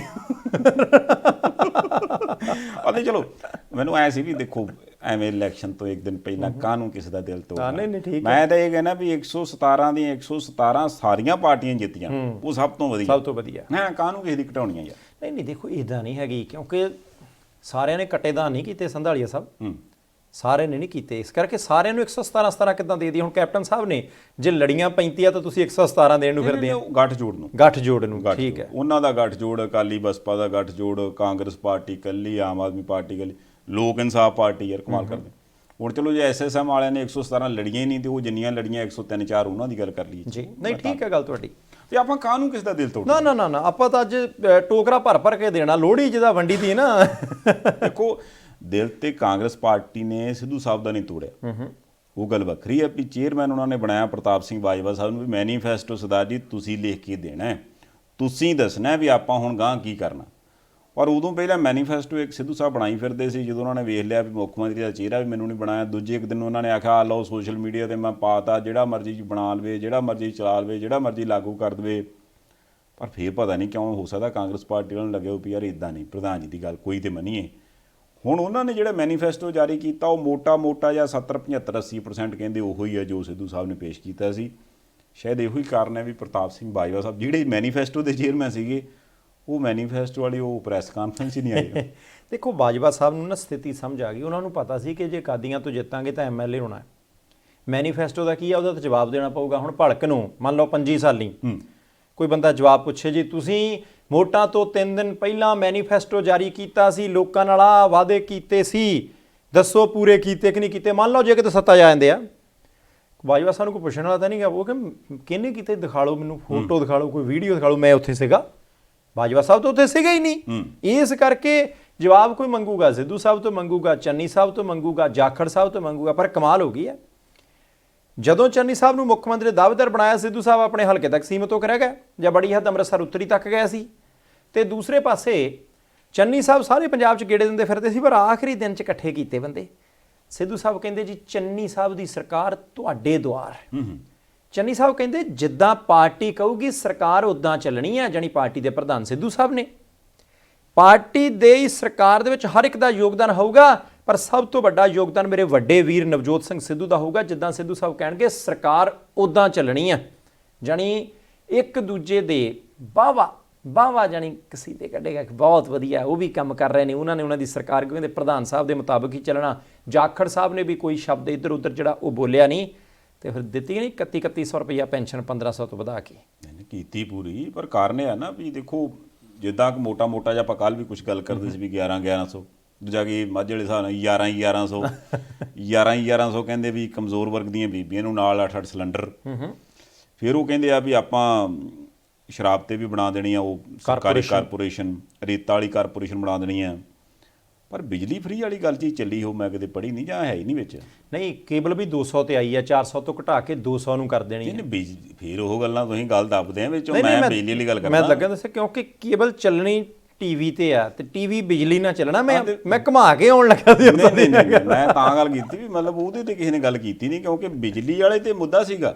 ਜਿਸ ਮੁੱਦੇ ਤੋਂ ਖਿੱਚਦੇ ਖਿਚਾਉਂਦੇ ਵੇਖੋ ਜੀ ਰਲ ਗਏ ਜੀ, ਕੈਪਟਨ ਸਾਹਿਬ ਨੇ ਆਹ ਨਹੀਂ ਕੀਤਾ ਜੀ, ਕੋਈ ਕਹਿੰਦਾ ਇਹ ਵਾਈਟ ਪੇਪਰ, ਕੋਈ ਕਹਿੰਦਾ ਇਹ ਸੁਰਮੇ ਰੰਗਾ ਪੇਪਰ, ਕੋਈ ਕਹਿੰਦਾ ਨਹੀਂ ਘਸਮੈਲਾ ਜਿਹਾ ਪੇਪਰ ਲਿਆਵਾਂਗੇ, ਲਿਆਂਦਾ ਕੋਈ ਨਹੀਂ ਪੇਪਰ। ਕੋਈ ਖੱਦਾ ਪੇਪਰ, ਗਿੱਲਾ ਪੇਪਰ, ਸਲਾਬਿਆ ਪੇਪਰ। ਉਹੀ ਤਾਂ ਗੱਲ ਆ ਵੀ ਉਹ ਕੋਈ ਪੇਪਰ ਵੀ ਨਹੀਂ ਲਿਆਂਦਾ ਤੇ ਅਖੀਰ ਕਹਿੰਦੇ ਉਹਦੀ ਗੱਲ ਵੀ ਨਹੀਂ ਕੀਤੀ। ਇਹ ਨਹੀਂ ਸਮਝ ਆਈ ਗੱਲ ਦੀ। ਨਹੀਂ ਦੇਖੋ, ਉਹਦਾ ਨਾ ਉਹਨਾਂ ਦੇ ਕੋਲ ਇੱਕ ਤਰੀਕਾ ਹੈ, ਉਹਦੇ 3 ਰੁਪਏ ਤੇ ਪਹਿਲੀ ਸਸਤੀ ਕਰਤੀ ਆ, ਇਸ ਕਰਕੇ ਜਿੰਨੀ ਕਰਨੀ ਸਸਤੀ ਕਰ ਦਿੱਤੀ ਹੈ। ਉਹਦੇ ਬਾਬਤ ਕਹਿੰਦੇ ਤੁਸੀਂ ਹਿਸਾਬ ਕਿਤਾਬ ਲਾਉਣ ਦੀ ਲੋੜ ਨਹੀਂ। ਵੈਸੇ ਮੈਨੂੰ ਐਂ ਲੱਗਾ ਕਿ ਤੇ ਵੇਗ ਦੇ ਵਿੱਚ ਆ ਕੇ ਪਹਿਲਾ ਵਾਅਦਾ ਜਿਹੜਾ ਉਹ ਕਰ ਗਿਆ ਸੀ ਉਹ, ਕਿ ਕੇਵਲ 100 ਰੁਪਏ ਨੂੰ ਕਰਨੀ ਆ, ਹੁਣ 200 ਨੂੰ। ਤੇ ਸਭ ਤੋਂ ਵੱਡਾ ਨੁਕਤਾ ਸੰਧਾਲੀਆ ਸਾਹਿਬ, 1 ਲੱਖ ਗੱਭਰੂਆਂ ਤੇ ਮੁਟਿਆਰਾਂ ਨੂੰ 1 ਸਾਲ ਦੇ ਵਿੱਚ ਰੁਜ਼ਗਾਰ, 5 ਸਾਲਾਂ ਦੇ ਵਿੱਚ 5 ਲੱਖ ਮੁੰਡੇ ਕੁੜੀਆਂ ਨੂੰ ਨੌਕਰੀਆਂ। ਹੁਣ 1 ਲੱਖ ਨੌਕਰੀ ਜੇ 1 ਸਾਲ 'ਚ ਦੇਣੀ ਹੈ, 365 ਦਿਨ ਹੁੰਦੇ ਆ। ਤੁਸੀਂ ਦੇਖੋ ਕਿ ਰੋਜ਼ ਕਿੰਨਿਆਂ ਨੂੰ 1 ਘੰਟੇ ਦੇ ਵਿੱਚ ਕਿੰਨੀਆਂ ਨੌਕਰੀਆਂ ਦੇਣੀਆਂ ਪੈਣੀਆਂ, 1 ਸਕਿੰਟ ਦੇ ਵਿੱਚ ਵੀ ਮੈਨੂੰ ਲੱਗਦਾ ਕਿ ਨੌਕਰੀ ਦੇਣੀ ਪਊਗੀ। ਉਸ ਹਿਸਾਬ ਦੇ ਨਾਲ ਪੈਸੇ ਕਿੱਥੋਂ ਆਉਣੇ ਆ, ਤਨਖਾਹਾਂ ਵੀ ਦੇਣੀਆਂ, ਭਰਤੀ ਪ੍ਰਕਿਰਿਆ ਕਦੋਂ ਸ਼ੁਰੂ ਹੋਣੀ ਆ। ਹਾਂ, ਇੰਨਾ ਚੰਗਾ ਕੀਤਾ ਕਿ ਭਾਈ 1 ਸਾਲ ਦੇ ਵਿੱਚ 1 ਲੱਖ ਨੌਕਰੀ ਦੇਣੀ ਹੈ, ਜਾਣੀ ਜੇ 5 ਸਾਲਾਂ 'ਚ 5 ਲੱਖ ਹੁੰਦੀ ਤਾਂ ਪਤਾ ਨਹੀਂ ਆਖਰੀ 6 ਮਹੀਨੇ ਹੀ ਦੇਣੀ ਸੀ। ਲੋਕ ਹੁਣ ਸਾਲ ਬਾਅਦ ਸਵਾਲ ਪੁੱਛਣ ਜੋਗੇ ਤਾਂ ਹੋਣਗੇ। ਪਰ ਮੇਰਾ ਸਵਾਲ ਇੱਕ ਇਹ ਵੀ ਸੀ ਵੀ ਆ ਪਿਛਲੇ 111 ਦਿਨਾਂ ਦੇ ਵਿੱਚ ਜਿਹੜੀ ਸਰਕਾਰ ਕਹਿੰਦੇ ਚੱਲੀ ਸੀ, ਉਹ ਕਿੰਨੇ ਵਿਚਾਰੇ ਨੌਜਵਾਨ ਮੁੰਡੇ ਕੁੜੀਆਂ ਰੁਲਦੇ ਫਿਰਦੇ ਸੀ। ਉਹ ਕਹਿੰਦੇ ਜੀ ਫਲਾਣੇ ਥਾਂ ਪੇਪਰ ਦਿੱਤਾ ਜੀ, ਢੀਂਗੜੇ ਥਾਂ ਦਿੱਤਾ ਜੀ, ਮੈਂ ਆ ਵੀ ਭਰਿਆ ਜੀ, ਅਸੀਂ ਉਹ ਵੀ ਭਰਿਆ ਜੀ, ਇਹਦਾ ਪੇਪਰ ਦੇ ਆਏ, ਇਹਦਾ ਨਤੀਜਾ ਨਹੀਂ ਆਇਆ, ਇਹਦਾ ਨਤੀਜਾ ਆਇਆ ਸੀ, ਉਦੋਂ ਬਾਅਦ ਕਾਗਜ਼ ਲੈ ਕੇ ਜਾਣਾ ਸੀ। ਉਹ ਜੇ ਇਸੇ ਤਰ੍ਹਾਂ ਹੀ ਕੰਮ ਚੱਲਣਾ ਵੀ ਕਿਸੇ ਨੂੰ 20 ਦਿਨ ਕਹਿਣੇ ਆ, ਮਹੀਨੇ 2 ਲੱਗਣੇ ਆ, ਕਿਸੇ ਦਾ ਪ੍ਰੋਸੈਸ 1.5 ਮਹੀਨਾ ਕਹਿਣਾ ਤੇ ਮਹੀਨੇ 6 ਲੱਗਣੇ ਆ, ਇਹ ਫਿਰ ਨਾ ਹੋਵੇ ਇਕੱਠਾ ਕੁੱਠਾ ਜਿਹਾ ਕਰਦੇ ਆ ਦਸੰਬਰ 'ਚ ਜਾ ਕੇ ਵੇਖਣ ਵੀ ਹਾਂਜੀ ਕਿੰਨੀਆਂ ਨੌਕਰੀਆਂ ਦਿੱਤੀਆਂ ਗਈਆਂ। ਕਹਿੰਦੇ ਸਰ ਕਾਗਜ਼ ਤੇ ਸਾਰਿਆਂ ਦੇ ਆਏ, ਨੌਕਰੀ ਨੇ ਜੋ ਦਿੱਤੀ। ਮਤਲਬ ਉਹ ਹਿਸਾਬ ਨਾਲ ਨਾ ਹੋ ਜੇ। ਨਹੀਂ, ਮੈਂ ਤਾਂ ਸੋਚਦਾ ਸੀ ਕਿ ਜਦੋਂ ਵੱਡੇ ਵੱਡੇ ਬੋਰਡ ਲਾਏ ਸੀ ਨਾ ਪ੍ਰਾਪਤੀਆਂ ਦੇ, 2-4 ਬੋਰਡ ਹੋਰ ਲਵਾ ਦੇਣੇ ਚਾਹੀਦੇ ਸੀ ਕਿ ਜਦੋਂ ਦੇ ਆਪਾਂ ਮੁੱਖ ਮੰਤਰੀ ਬਣੇ ਆ, ਇੰਨੇ ਬੇਰੁਜ਼ਗਾਰਾਂ ਦੇ ਡਾਂਗ ਫਿਰੀ ਹੈ, ਇੰਨੇ ਬੇਰੁਜ਼ਗਾਰ ਚੱਕ ਕੇ ਅੰਦਰ ਦਿੱਤੇ ਆ, ਇੰਨੀ ਨੌਕਰੀਆਂ ਦੀ ਭਰਤੀ ਪ੍ਰਕਿਰਿਆ ਸ਼ੁਰੂ ਕੀਤੀ ਸੀ, ਇੰਨੀਆਂ ਅਦਾਲਤੀ ਕੇਸਾਂ ਕਰਕੇ ਰੁਕ ਗਈ, ਇੰਨੀ ਕਾਉਂਸਲਿੰਗ ਤੋਂ ਰੁਕ ਗਈ, ਇੰਨੀ ਕੋਵਿਡ ਕਰਕੇ ਰੁਕ ਗਈ। ਜਾਣੀ ਹਿਸਾਬ ਹੀ ਦੇਣਾ ਹੁੰਦਾ, ਹਿਸਾਬ ਦੇਣਾ ਭਾਈ ਅਸੀਂ ਤਾਂ ਸ਼ੁਰੂ ਕੀਤੀ, ਸਾਨੂੰ ਕੀ ਮੁਕੰਮਲ ਹੋਈ ਕਿ ਨਹੀਂ ਹੋਈ, ਬਾਕੀ ਲੋਕਾਂ ਨੇ ਵੋਟਾਂ ਪਾਉਣ ਲੱਗੇ ਦੱਸ ਦੇਣੀ। ਇਹ ਤਾਂ ਗੱਲ ਹੈ। ਬਾਕੀ ਇੱਕ ਗੱਲ ਇਹ ਵੀ ਆ, ਉਹ ਕਹਿੰਦੇ ਵੀ ਪੱਕੇ ਕਰ ਦੇਣੇ ਸਾਰੇ ਬੰਦੇ। ਹੁਣ ਇਹ ਨਹੀਂ ਪਤਾ ਵੀ ਜਾਂ ਤਾਂ ਜਿਹੜੀ ਪਿਛਲੇ 111 ਦਿਨਾਂ ਦੇ ਵੀ ਗੂੰਦ ਲਾਈ ਸੀ ਉਹ ਚੰਗੀ ਨਹੀਂ ਨਿਕਲੀ। ਮਤਲਬ ਹੋ ਸਕਦਾ ਵੀ ਬਾਅਦ 'ਚ ਕੋਈ ਨਵੀਂ ਘੋਲ ਕੇ ਲਾਉਣੀ ਹੋਵੇ। ਕਹਿੰਦੇ ਇਹ ਤਾਂ ਨਾ ਹੁਣ ਪੱਕੇ ਹੋ ਜਾਣੇ ਬੰਦੇ। ਪਹਿਲਾਂ ਇਹਦਾ ਨਾ ਮਤਲਬ ਅੱਜ ਕੱਲ੍ਹ ਤਾਂ ਵੈਸੇ ਉਹ ਕੰਮ ਟਰੈਂਡ ਜਿਹਾ ਘਟ ਗਿਆ, ਕਿਉਂਕਿ ਉਹ ਦੂਸਰੇ ਪੋਸਟਰ 'ਚ ਆਉਣ ਲੱਗੇ। ਪਹਿਲਾਂ ਕਾਗਜ਼ ਵਾਲਾ ਵੱਡਾ ਸਾਰਾ ਪੋਸਟਰ ਜਿਹਾ ਤੇ ਲੇਟੀ ਜੀ ਆਟੇ ਦੀ ਘੋਲ ਕੇ ਲਾ ਕਹਿੰਦਾ ਇੱਕ ਹੈ ਨਾ, ਤੇ ਉਹ ਕਿਸੇ ਵੇਲੇ ਹੋਣਾ ਵੀ ਉਹ ਕਾਲੀ ਕਾਲੀ ਲਾਉਂਦਿਆਂ ਤੇ ਮੁੜ ਕੇ ਨਾਲ ਹੀ ਵਰਕਾ ਜਾਂ ਗੋਲ ਹੋ ਕੇ ਥੱਲੇ ਹੋਇਆ ਕਿ ਉਹ ਗੁਰੂ ਉਹ ਪਾਣੀ ਜ਼ਿਆਦਾ ਪਾ ਲਿਆ, ਥੋੜੀ ਸੰਘਣੀ ਕਰੋ। ਇੱਕ ਜਣੇ ਦਾ ਕੰਮ ਉਹ ਕਾਰ ਦੇ ਵਿੱਚ ਪਿਛਲੀ ਸੀਟ ਕੱਢੀ ਹੁੰਦੀ, ਉਹ ਲੇਟੀ ਜੀ ਘੋਲਣਾ ਹੀ ਹੁੰਦਾ ਸੀ ਵਿੱਚ। ਆਹੋ, ਮੈਂ ਉਹੀ ਸੋਚਦਾ ਵੀ ਉਹ ਜ਼ਰੂਰ ਚੈੱਕ ਕਰਾ ਲੈਣ ਵੀ ਜਿਹਨਾਂ ਦਾ ਗਾਂਹ ਹੁਣ ਗਾਂਹ ਪੱਕੀ ਕਰਨ ਦਾ ਵਾਅਦਾ ਕੀਤਾ, ਉਹ ਘੱਟੋ ਘੱਟ ਉਹ ਲੇਟੀ ਜੀ ਉਹ ਦੇਵੀ ਜੀ ਉਹ ਠੀਕ ਹੋਵੇ। ਨਾ ਨਹੀਂ ਜ਼ਰੂਰੀ ਆ, ਕਈ ਵਾਰੀ ਉੱਥੇ ਕਾਂ ਬੈਠੇ ਹੁੰਦੇ ਜਿਹੜੇ ਆਟੇ ਵਾਲੇ ਹੁੰਦੀ, ਉਹਨਾਂ ਨਾਲ ਚੁੰਝਾ ਮਾਰਵਾ ਵਿੱਚੋਂ ਕੱਢੀ। ਚਲੋ ਸੰਧਾਲੀਆ ਸਾਹਿਬ, ਵੈਸੇ ਇੱਕ ਗੱਲ ਹੈ, ਚਲੋ ਉਹਨਾਂ ਨੇ ਮੈਨੀਫੈਸਟੋ ਜਾਰੀ ਕੀਤਾ ਜੋ ਵੀ ਕੀਤਾ, ਪਰ ਇਹ ਬੜੀ ਸਮਝੋ ਬਾਹਰ ਦੀ ਕਹਾਣੀ ਸੀ ਵੀ ਇੱਕ ਦਿਨ ਪਹਿਲਾਂ ਮੈਨੀਫੈਸਟੋ ਜਾਰੀ ਕੀਤਾ ਜਾਂ ਫਿਰ ਉਹ ਜਿੱਦਾਂ ਇੱਧਰ ਉੱਧਰ ਵੇਖਦਿਆਂ ਕੁਝ ਰਹਿ ਨਹੀਂ ਗਿਆ, ਉਹ ਭੱਜ ਕੇ ਉਹ ਹਾਰ ਰਹਿ ਗਈ, ਲਿਆ ਭੱਜ ਕੇ ਸਾਰੇ ਖੜੇ ਹੋ ਜਾ ਹੈ ਨਾ, ਉਹ ਵਾਲਾ ਕੰਮ ਕੀਤਾ। ਕਿਉਂਕਿ ਇੰਨੀ ਛੇਤੀ ਕਿਸੇ ਤੱਕ ਤਾਂ ਮੈਸੇਜ ਪਹੁੰਚਣਾ ਪੜਨਾ ਨਹੀਂ। ਨਹੀਂ, ਹੁਣ ਪਹਿਲੇ 6 ਮਹੀਨਿਆਂ ਦੇ ਵਿੱਚ ਕੱਚੇ ਘਰ ਜਿਹੜੇ ਆ ਉਹ ਪੱਕੇ ਵੀ ਕਰ ਦੇਣੇ ਆ। ਲੜਕੀਆਂ ਜਿਹੜੀਆਂ ਆ ਕਿਸੇ ਨੂੰ 5000 10000 20000 ਰੁਪਈਆ 5ਵੀਂ 10ਵੀਂ ਤੇ 12ਵੀਂ ਪਾਸ ਕੀਤੀ ਨਾਲ ਕੰਪਿਊਟਰ ਉਹ ਵੀ ਦੇਣੇ ਆ। ਜਾਣੀ ਬਹੁਤ ਸਾਰੇ ਲੰਬੇ ਚੌੜੇ ਵਾਅਦੇ ਨੇ ਜੀ ਕਾਂਗਰਸ ਪਾਰਟੀ ਦੇ। ਉਹ ਕਹਿੰਦੇ ਜੀ ਫਤਵਾ ਸਾਡੇ ਹੱਕ ਦੇ ਵਿੱਚ ਦੁਬਾਰਾ ਦਿਓ। ਇਹ ਤਾਂ ਹੁਣ ਲੋਕਾਂ ਨੇ ਵੇਖਣਾ ਹੈ ਕਿ ਫਤਵਾ ਉਹਨਾਂ ਨੇ ਦੇਣਾ ਕਿ ਨਹੀਂ ਦੇਣਾ। ਪਰ ਪਟਿਆਲੇ ਦੇ ਵਿੱਚ ਇੱਕ ਰੋਡ ਸ਼ੋਅ ਹੋਇਆ ਬਹੁਤ ਕਮਾਲ ਦਾ, ਖੁੱਲੀ ਜੀਪ ਹੈ ਤੇ ਉਸ ਜੀਪ ਦੇ ਵਿੱਚ ਕੇਂਦਰੀ ਕੈਬਨਿਟ ਮੰਤਰੀ ਰਾਜਨਾਥ ਸਿੰਘ ਹੋਰੀ ਖਲੋਤੇ ਆ, ਕੈਪਟਨ ਅਮਰਿੰਦਰ ਸਿੰਘ ਹੋਰਾਂ ਦੇ ਹੱਕ ਦੇ ਵਿੱਚ ਨਾਲ ਕੈਪਟਨ ਸਾਹਿਬ ਖਲੋਤੇ ਆ। ਯਾਨੀ ਭਾਰਤੀ ਜਨਤਾ ਪਾਰਟੀ ਦੇ ਕੈਬਨਿਟ ਮੰਤਰੀ ਰਾਜਨਾਥ ਸਿੰਘ, ਪੰਜਾਬ ਲੋਕ ਕਾਂਗਰਸ ਦੇ ਮੁਖੀ ਕੈਪਟਨ ਅਮਰਿੰਦਰ ਸਿੰਘ, ਨਾਲ ਕਾਂਗਰਸ ਪਾਰਟੀ ਦੀ ਮੈਂਬਰ ਪਾਰਲੀਮੈਂਟ ਬੀਬੀ ਪ੍ਰਨੀਤ ਕੌਰ ਖੜੇ ਆ। ਤਿੰਨੋਂ ਹੀ ਅਲੱਗ-ਅਲੱਗ ਪਾਰਟੀਆਂ। ਹਾਂ, ਤਿੰਨੋਂ ਅਲੱਗ-ਅਲੱਗ ਪਾਰਟੀਆਂ ਦੇ, ਤੇ ਵੋਟਾਂ ਕੈਪਟਨ ਅਮਰਿੰਦਰ ਸਿੰਘ ਹੋਰਾਂ ਦੇ ਲਈ ਮੰਗੀਆਂ। ਤੇ ਮੈਂ ਸੋਚ ਰਿਹਾ ਸੀ ਕਿ ਭਾਈ ਕਾਂਗਰਸ ਪਾਰਟੀ ਨੇ ਕਾਰਵਾਈ ਬੜੇ ਬੰਦਿਆਂ ਦੇ ਉੱਤੇ ਕੀਤੀ ਹੈ। ਚੱਲ ਐਮਐਲਏ ਤਰਸੇਮ ਸਿੰਘ ਡੀਸੀ ਬਾਹਰ, ਚੱਲ ਕੇਵਲ ਸਿੰਘ ਢਿੱਲੋਂ ਬਾਹਰ, ਚੱਲ ਸਮਰਾਲੇ ਦਾ 4 ਵਾਰੀ ਦਾ ਐਮਐਲਏ ਅਮਰੀਕ ਸਿੰਘ ਢਿੱਲੋਂ ਬਾਹਰ, ਚੱਲ ਉਹ ਪਰਲੇ ਪਾਸੇ ਜਿਹੜੇ ਬੰਦੇ ਇਸ ਵੇਲੇ ਤਲਵੰਡੀ ਸਾਬੋ ਤੋਂ ਖੜੇ ਆ, ਰਮਿੰਦਰ ਸਿੰਘ ਜੱਸੀ ਉਹ ਵੀ ਬਾਹਰ, ਹਾਲਾਂਕਿ ਡੇਰੇ ਵਾਲਿਆਂ ਦਾ ਰਿਸ਼ਤਾ ਬੜਾ ਗੂੜ੍ਹਾ ਹੈ। ਹੁਣ ਉਹ ਸਾਰੇ ਹੀ ਬੰਦੇ ਕੱਢ ਦਿੱਤੇ ਵੀ ਪ੍ਰਨੀਤ ਕੌਰ ਅਜੇ ਵੀ ਪਾਰਟੀ 'ਚ ਨੇ। ਨੋਟਿਸ ਭੇਜੇ ਜਾਣ ਤੋਂ ਬਾਅਦ ਪਤਾ ਨਹੀਂ ਪ੍ਰਿੰਟਿੰਗ ਦੇ ਵਿੱਚੋਂ ਨਾਂ ਭੁੱਲ ਗਿਆ ਜਾਂ ਗੱਲ ਕੀ ਹੋਈ। ਉਹਨਾਂ ਪਿਛਲੇ ਦਿਨ ਹੀ ਕਿਹਾ ਸੀ, ਉਹ ਕਹਿੰਦੇ ਸੋਸ਼ਲ ਮੀਡੀਆ ਤੇ ਚਰਚਾ ਸੀ, ਮੈਨੂੰ ਕੋਈ ਨੋਟਿਸ ਨਹੀਂ ਆਇਆ, ਠੀਕ ਹੈ ਆਊਗਾ ਤੇ ਕੋਈ ਨਹੀਂ ਜਵਾਬ ਦੇ ਦਿਆਂਗੇ ਆਪਾਂ, ਇਹਦੇ 'ਚ ਕਿਹੜੀ ਗੱਲ। ਪਰ ਇੱਕ ਗੱਲ ਸੋਚਣ ਵਾਲੀ ਹੈ, ਹੁਣ ਉਹੀ ਜੀਪ ਸ਼ਿੰਗਾਰ ਕੇ ਤੇ ਜਦੋਂ ਇਹਨਾਂ ਨੇ ਰੋਡ ਸ਼ੋਅ ਕੱਢਿਆ, ਉਹ ਜਿਹੜੇ ਡੀਐਸਪੀ ਸਾਹਿਬ ਭਗਵੰਤ ਮਾਨ ਨੂੰ ਮਿਲਣ ਗਏ ਸੀ ਵੀ 144 ਲੱਗੀ, ਉਹ ਪਤਾ ਨਹੀਂ ਲੱਭੇ ਨਹੀਂ ਮੁੜ ਕੇ। ਨਹੀਂ ਮਾੜਾ ਮੋਟਾ ਪਤਾ ਸ਼ਤਾ ਤਾਂ ਕਰਨਾ ਚਾਹੀਦਾ ਨਾ ਵੀ ਕਹਾਣੀ ਕੀ ਹੋਈ ਹੈ। ਹਾਂ ਵੀ ਮਤਲਬ ਜਾਂ ਤਾਂ ਉਹ ਸੀ ਵੀ ਮਤਲਬ ਉਹ ਕੱਲਾ ਭਗਵੰਤ ਮਾਨ ਦਾ ਹੀ 144 ਲਾ ਕੇ ਰਾਹ ਰੋਕਿਆ ਸੀ, ਜਾਂ ਫਿਰ ਅਚਾਨਕ ਦੇਖਿਆ ਵੀ ਨਹੀਂ ਹੁਣ ਕੈਪਟਨ ਸਾਹਿਬ ਨੇ ਕਹਿਣਾ ਓਕੇ ਜੀ ਹਟਾ ਦਿਓ ਹੁਣ 144 ਹੈ ਨਹੀਂ ਆਪੇ ਉਹ ਇੱਕ ਦਿਨ ਲਈ ਸੀ, ਹੈ ਨਾ, ਇੱਕ ਦਿਨ ਲਈ ਅਚਾਨਕ ਜਿਹੜੀ 144 ਲੱਗੀ ਸੀ। ਇਹ ਸਵਾਲ ਆਮ ਆਦਮੀ ਪਾਰਟੀ ਵਾਲੇ ਪੁੱਛ ਰਹੇ ਹੋ, ਕਹਿੰਦੇ ਵੀ ਜਦੋਂ ਉਹ ਤਾਂ ਬੰਦਾ ਸਾਡੇ ਲਈ ਪ੍ਰਚਾਰ ਕਰਨ ਆਇਆ ਉਦੋਂ ਤੁਸੀਂ ਕਹਿੰਦੇ ਸੀ ਵੀ ਇੱਥੇ ਬੰਦੇ ਵੱਧ ਨਹੀਂ ਇਕੱਠੇ ਹੋ ਸਕਦੇ, ਤੇ ਹੁਣ ਇਹ ਅਚਾਨਕ ਕਿਹੜਾ ਹੁਕਮ ਆ ਗਿਆ ਵੀ ਤੁਸੀਂ ਕਹਿੰਦੇ ਨਾ ਜੀ ਸੈੱਟ ਹੋ ਗਿਆ ਕੰਮ। ਹੈਗਾ ਤਰੀਕਾ ਸ਼ਾਇਦ ਉਹਨਾਂ ਨੇ ਕਿਹਾ ਹੋਣਾ ਇੱਕ ਪਾਰਟੀ ਦੇ ਵੱਧ ਬੰਦੇ ਨਹੀਂ ਇਕੱਠੇ ਹੋ ਸਕਦੇ, ਤਿੰਨਾਂ ਦੇ ਇਕੱਠੇ ਹੋ ਸਕਦੇ। ਇਹ ਵੀ ਹੋ ਸਕਦਾ ਨਾ, ਉਹ ਕਹਿੰਦੇ ਤੁਸੀਂ ਕਾਹਦੇ, ਤੁਸੀਂ ਆਪ ਤੋਂ, ਤੁਸੀਂ ਉਹ ਤੇਰਾ ਭਲਾ ਜਾਂ ਸਾਰੇ ਜਣੇ ਆਪ ਤੋਂ ਹੀ, ਆਪ ਤੋਂ ਨਹੀਂ ਇਦਾਂ ਨਹੀਂ ਤੁਸੀਂ ਇਹ ਜੀ ਬੀਜੇਪੀ ਤੋਂ, ਇਹ ਕਾਂਗਰਸ ਤੋਂ, ਇਹ ਜੀ ਲੋਕ ਪੰਜਾਬ ਲੋਕ ਕਾਂਗਰਸ ਤੋਂ, ਖਿਦੋਖੁੰਡੀ ਪਾਰਟੀ। ਅੱਛਾ ਫੇਰ ਠੀਕ ਹੈ, ਫੇਰ ਤੇ ਤੁਸੀਂ ਅਲੱਗ-ਅਲੱਗ ਪਾਰਟੀ ਤੋਂ, ਫਿਰ ਤਾਂ ਬੰਦਾ ਹੈ। ਹਾਂ ਬੰਦਾ ਹੈ। ਚਲੋ ਲੋਕ ਤਾਂ ਦੇਖਦੇ ਆ ਨਾ, ਲੋਕ ਦੇਖਦੇ ਆ। ਸੰਧਾਲੀਆ ਸਾਹਿਬ ਇੱਕ ਨਾ ਸਾਰੇ ਪ੍ਰਚਾਰ ਦੇ ਵਿੱਚ ਚਲੋ ਸਾਰਿਆਂ ਨੇ ਆਪੋ ਆਪਣੇ ਪੱਧਰ ਦੇ ਉੱਤੇ ਕੰਮ ਕੀਤਾ, ਮੈਨੂੰ ਇਹ ਲੱਗਿਆ ਕਿ ਦੋ ਚੀਜ਼ਾਂ ਕਿਤੇ ਨਾ ਕਿਤੇ ਮਨਫੀ ਰਹਿ ਗਈਆਂ ਤੇ ਪੰਜਾਬ ਦੇ ਲੋਕਾਂ ਨੂੰ ਧਿਆਨ ਰੱਖਣਾ ਚਾਹੀਦਾ। ਸਾਡੇ ਬਹੁਤ ਸਾਰੇ ਸਰਹੱਦੀ ਇਲਾਕੇ ਨੇ, ਉਹ ਸਰਹੱਦੀ ਇਲਾਕਿਆਂ ਦੇ ਵਿੱਚ ਕਿਤੇ ਰਾਵੀ ਇੱਧਰ ਆ ਭਾਰਤ ਵਾਲੇ ਪਾਸੇ, ਕੰਡਿਆਲੀ ਧਰ ਰਾਵੀ ਤੋਂ ਪਾਰ ਆ, ਵਿਚਾਲੇ ਪਿੰਡ ਨੇ। ਇਹਦੇ ਨਾਲ ਨਾਲ ਹੀ ਕਈ ਇਲਾਕੇ ਇਦਾਂ ਦੇ ਨੇ ਜਿੱਥੇ ਦਰਿਆ ਲੰਘਦੇ ਆ, ਉਹ 2-2 3-3 ਮਹੀਨੇ ਜਦੋਂ ਬਰਸਾਤਾਂ ਹੁੰਦੀਆਂ ਬਾਕੀ ਪੰਜਾਬ ਦੇ ਨਾਲ ਟੁੱਟੇ ਰਹਿੰਦੇ ਆ।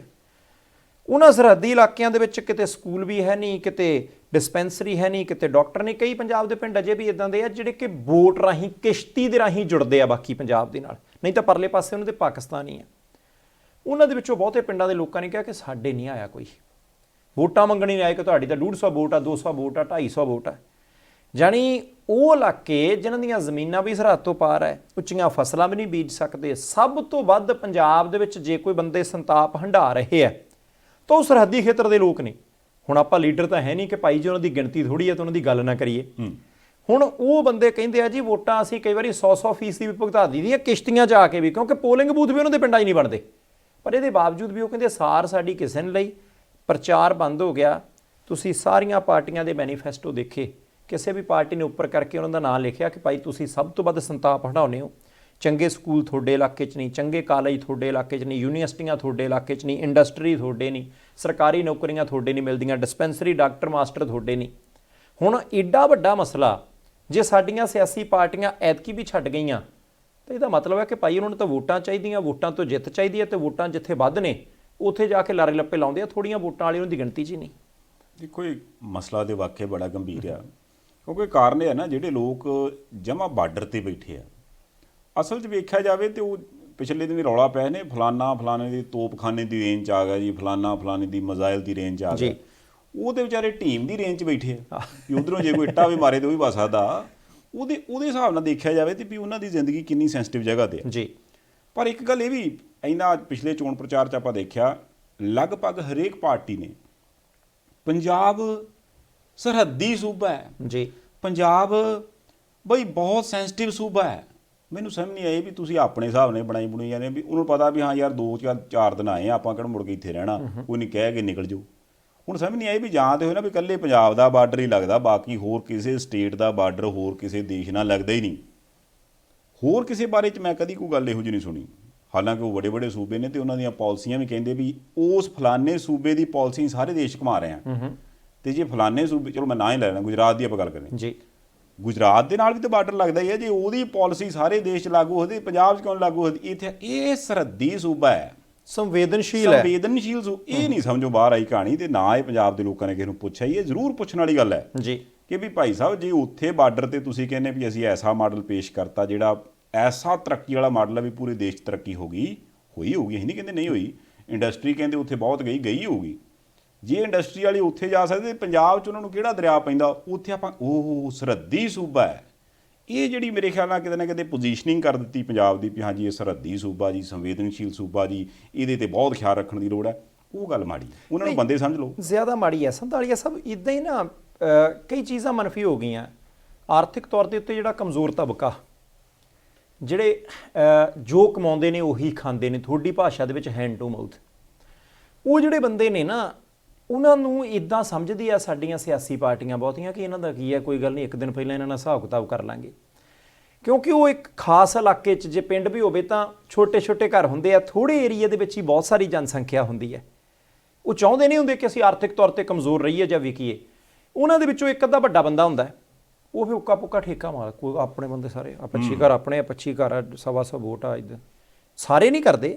ਪਰ ਆਪਾਂ ਆਮ ਦੇਖਿਆ ਕਿ ਇਦਾਂ ਉਹਨਾਂ ਦੇ ਵਿੱਚੋਂ ਇੱਕ ਅੱਧਾ ਚੌਧਰੀ ਫੜ ਲੈਂਦੇ ਆ। ਹਾਲਾਂਕਿ ਚੌਧਰੀ ਮੁੜ ਕੇ ਕਿਸੇ ਨੂੰ ਦੱਸ ਕਹੇ ਬਿਨਾਂ ਬੇਸ਼ੱਕ ਪੰਜਾਬ ਦੇ ਲੋਕਾਂ ਦੇ ਲਈ, ਖਾਸ ਤੌਰ ਦੇ ਉੱਤੇ ਉਹ ਪੰਜਾਬ ਜਿੱਥੇ ਇਹਨਾਂ ਨੇ ਰਲ ਮਿਲ ਕੇ ਸਾਰੇ ਸੰਘਰਸ਼ ਲੜੇ ਆ, ਚਾਹੇ ਬਾਹਰੋਂ ਹਮਲੇ ਹੋਏ ਆ, ਚਾਹੇ ਧਾੜਵੀ ਆਉਂਦੇ ਰਹੇ ਆ, ਚਾਹੇ ਦੇਸ਼ ਦੀ ਆਜ਼ਾਦੀ ਦੀ ਜੰਗ ਸੀ। ਕਿਉਂਕਿ ਸਭ ਤੋਂ ਪਹਿਲਾਂ ਜੇ ਆਪਾਂ ਦੇਖੀਏ ਤਾਂ ਫੌਜੀ ਬੈਰਕਾਂ ਦੇ ਵਿੱਚ ਜਦੋਂ ਅੰਗਰੇਜ਼ਾਂ ਦੇ ਸਮੇਂ ਦੇ ਵਿੱਚ ਬਗਾਵਤ ਕਰਾਉਣ ਦੀ ਗੱਲ ਚੱਲੀ ਸੀ, ਪੰਜਾਬ ਦਾ ਕਿੱਡਾ ਵੱਡਾ ਹਿੱਸਾ ਸੀ।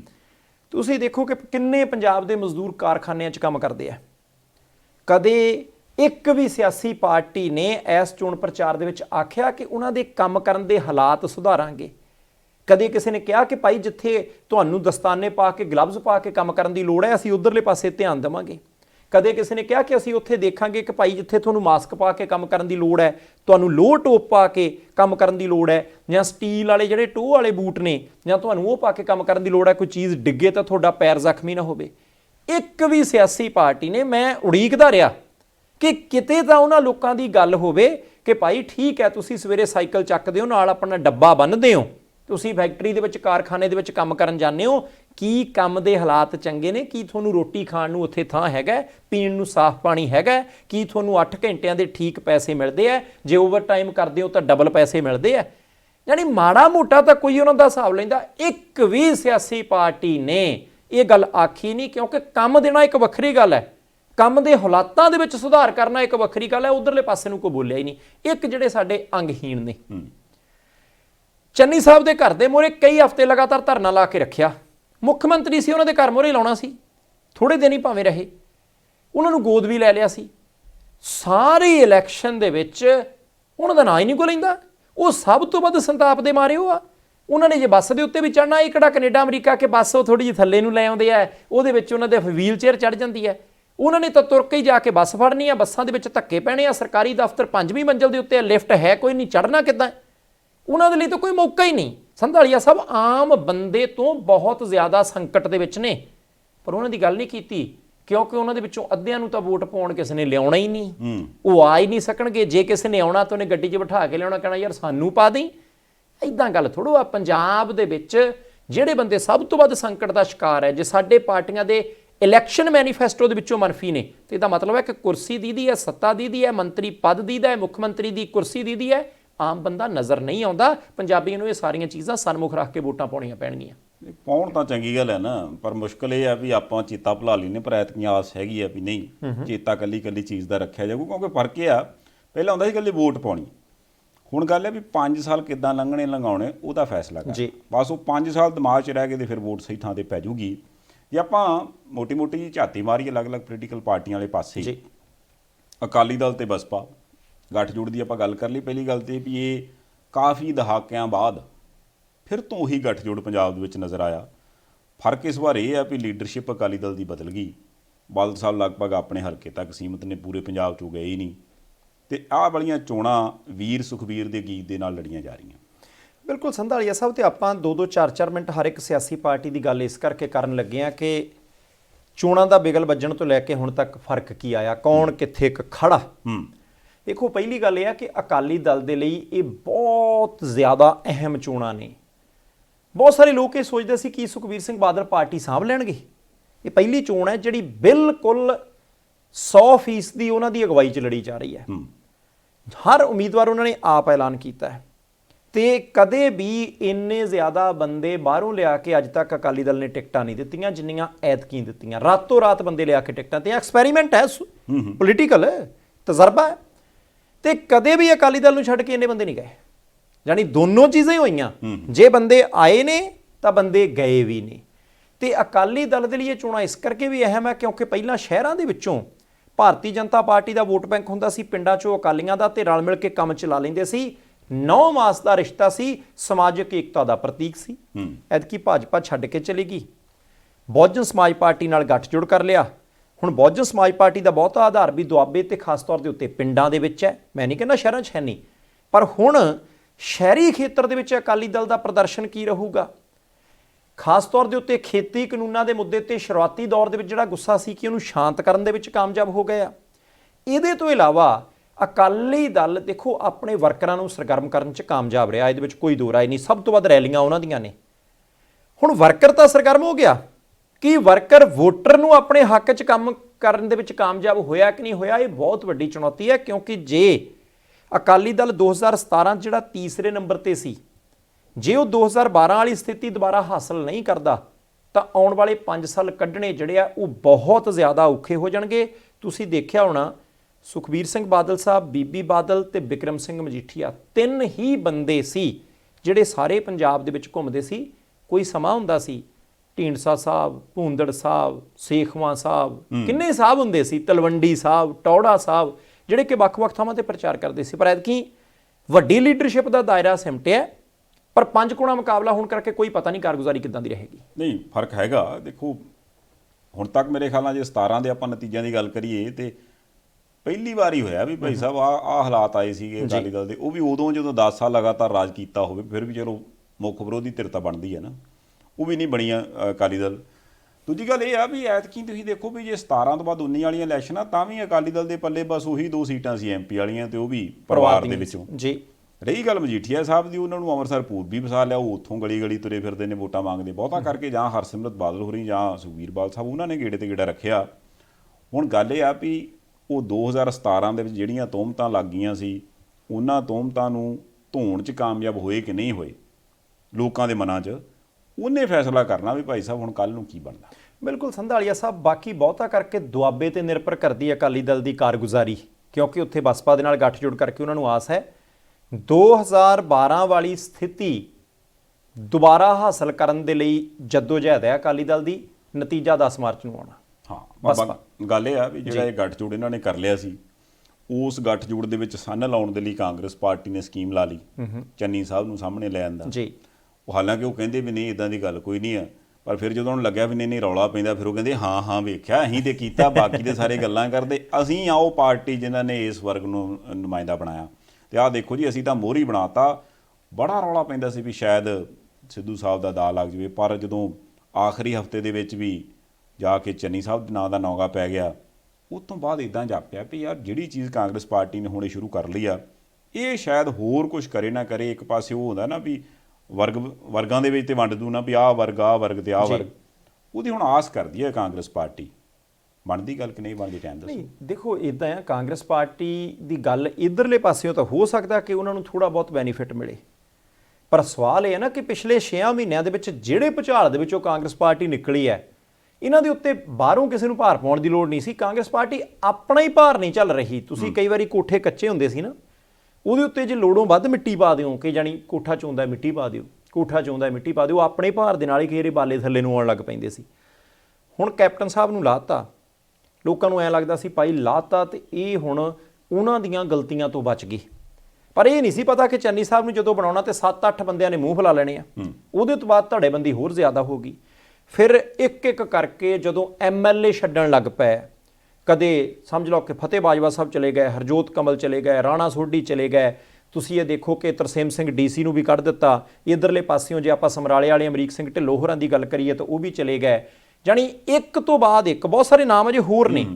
ਘੱਟੋ ਘੱਟ 35 ਕਾਂਗਰਸ ਪਾਰਟੀ ਦੇ ਐਸੇ ਲੀਡਰ ਨੇ ਜਿਹੜੇ ਆਪੋ ਆਪਣੇ ਵਿਧਾਨ ਸਭਾ ਹਲਕਿਆਂ ਦੇ ਵਿੱਚ ਚੰਗਾ ਰਸੂਖ ਰੱਖਦੇ ਸੀ, ਉਹ ਛੱਡ ਕੇ ਚਲੇ ਗਏ। ਹੁਣ ਕਾਂਗਰਸ ਪਾਰਟੀ ਨੂੰ ਇੱਕ ਤਾਂ ਛੱਡ ਕੇ ਗਏ ਲੀਡਰਾਂ ਦਾ ਦੁੱਖ, ਉਹ ਧੱਕਾ ਲੱਗਣਾ, ਪਾਰਟੀ ਦੇ ਵਿੱਚ ਫੁੱਟ ਬੜੀ ਹੈ। ਇਹ ਆਪਣਾ ਆਪ ਜਿੱਤਣ ਗੁਆਂਢੀ ਨੂੰ ਹਰਾਉਣ ਦੇ ਲਈ ਐਨ ਤਤਪਰ ਨੇ, ਪੱਬਾਂ ਭਰਨੇ, ਕੋਈ ਕਾਂਗਰਸੀ ਮੰਨੇ ਨਾ ਮੰਨੇ।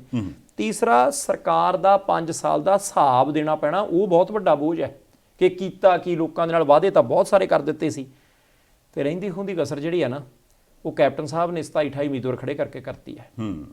ਕੈਪਟਨ ਸਾਹਿਬ ਤਾਂ ਦੇਖੋ 4.5, ਇਹ ਵੈਸੇ ਬੜੀ ਮਜ਼ੇਦਾਰ ਗੱਲ ਸੀ ਕਿ ਕਾਂਗਰਸ ਪਾਰਟੀ ਦਾ ਰਾਜ ਰਿਹਾ ਹੋਵੇ 5 ਸਾਲ ਤੇ ਉਹਦੇ 'ਚ ਮੈਂ ਲੀਕ ਮਾਰ ਕੇ ਕਹਿਣ ਵੀ ਨਹੀਂ ਜੀ ਨਹੀਂ 4.5 ਸਾਲ ਨਹੀਂ ਹੈਗੇ ਸਾਡੇ।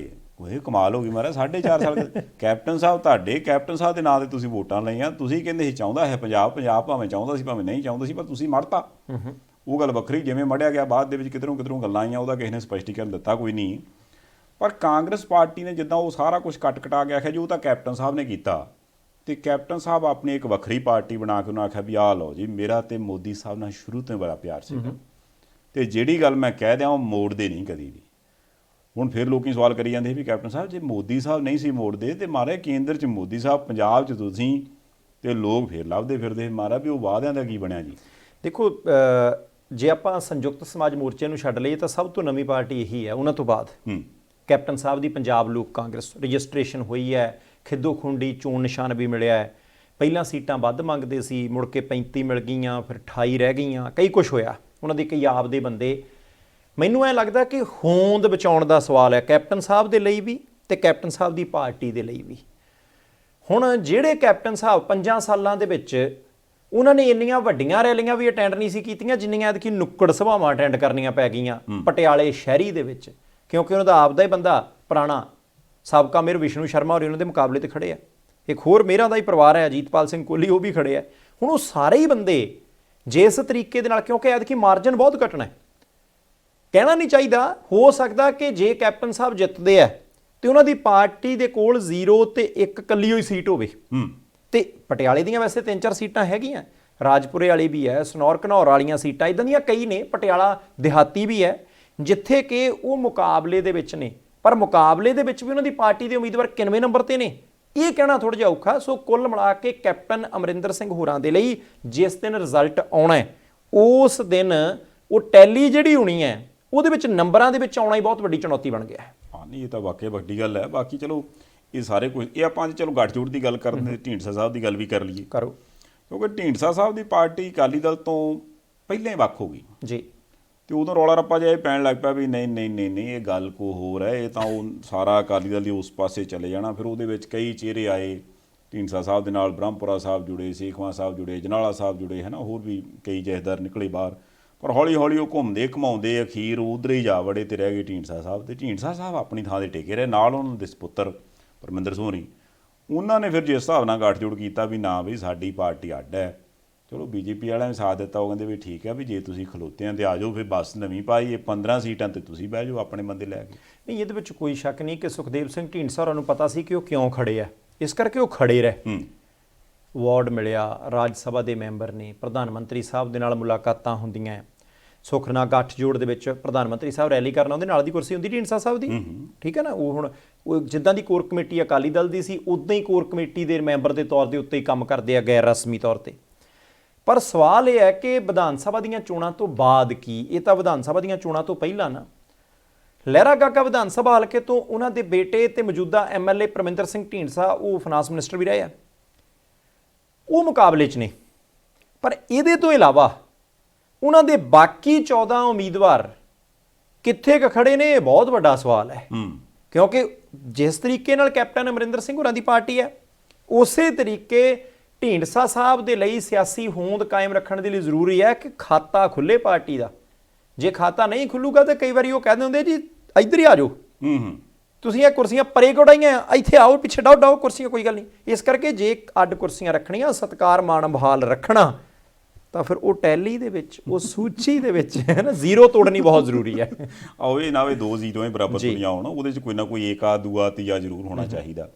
ਮਤਲਬ ਇਹ ਹੋ ਗਿਆ ਵੀ ਅਕਾਲੀ ਦਲ ਉਹਨੂੰ ਵੀ ਜਾਪਦਾ ਸੀ ਵੀ ਯਾਰ ਬਹੁਤ ਪਿੱਛੇ ਰਹਿ ਗਏ, ਉਹ ਵੀ ਉੱਭਰਿਆ।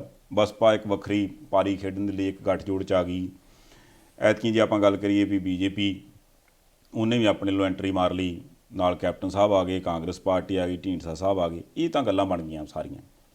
ਪਰ ਜਿਹਨਾਂ ਦੀ ਆਪਾਂ ਸ਼ੁਰੂ 'ਚ ਗੱਲ ਕੀਤੀ ਸੀ ਵੀ ਜੇ ਅੱਧੀਆਂ ਵੀ ਆ ਗਈਆਂ ਤੇ ਸਰਕਾਰ ਸਾਡੀ ਏ, ਉਹਨਾਂ ਦੀ ਥੋੜ੍ਹੀ ਜਿਹੀ ਵੱਖਰੀ ਗੱਲ ਨਹੀਂ, ਬਹੁਤ ਜ਼ਰੂਰੀ। ਬਸਪਾ ਦੀ ਵੀ ਵੱਖਰੀ ਗੱਲ ਕਰਾਂਗੇ ਆਪਾਂ, ਪਰ ਪਹਿਲਾਂ ਭਾਰਤੀ ਜਨਤਾ ਪਾਰਟੀ ਦੀ। ਸੰਧਾਲੀਆ ਸਾਹਿਬ ਦੇਖੋ ਲੇਟ ਤੁਰੇ ਆ, ਪਰ ਉਹ ਤੁਰੇ ਆ, ਇਹਦੇ ਵਿੱਚ ਕੋਈ ਦੋ ਰਾਏ ਨਹੀਂ। ਹੁਣ ਭਾਰਤੀ ਜਨਤਾ ਪਾਰਟੀ ਜਿੰਨੀ ਦੇਰ ਕਿਸਾਨ ਅੰਦੋਲਨ ਚੱਲ ਰਿਹਾ, ਕੋਈ ਉਹਨਾਂ ਦਾ ਸਮਾਗਮ ਨਹੀਂ ਸੀ ਹੁੰਦਾ, ਜਿੱਥੇ ਜਾਂਦੇ ਸੀ ਉੱਥੇ ਵਿਰੋਧ ਹੁੰਦਾ ਸੀ। ਬਹੁਤ ਸਾਰੇ ਬੰਦੇ ਭਾਰਤੀ ਜਨਤਾ ਪਾਰਟੀ ਨੂੰ ਛੱਡ ਕੇ ਚਲੇ ਗਏ।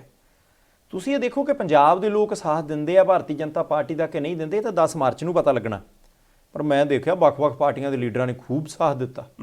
ਰੋਜ਼ 5 6 4 3 2 1 ਸਾਬਕਾ ਐਮਐਲਏ, ਮੌਜੂਦਾ ਐਮਐਲਏ, ਸਾਬਕਾ ਐਮਪੀ, ਆ ਜਾਨੀ ਕਲਾਕਾਰ ਤੇ ਕਲਾਕਾਰ ਠਾ।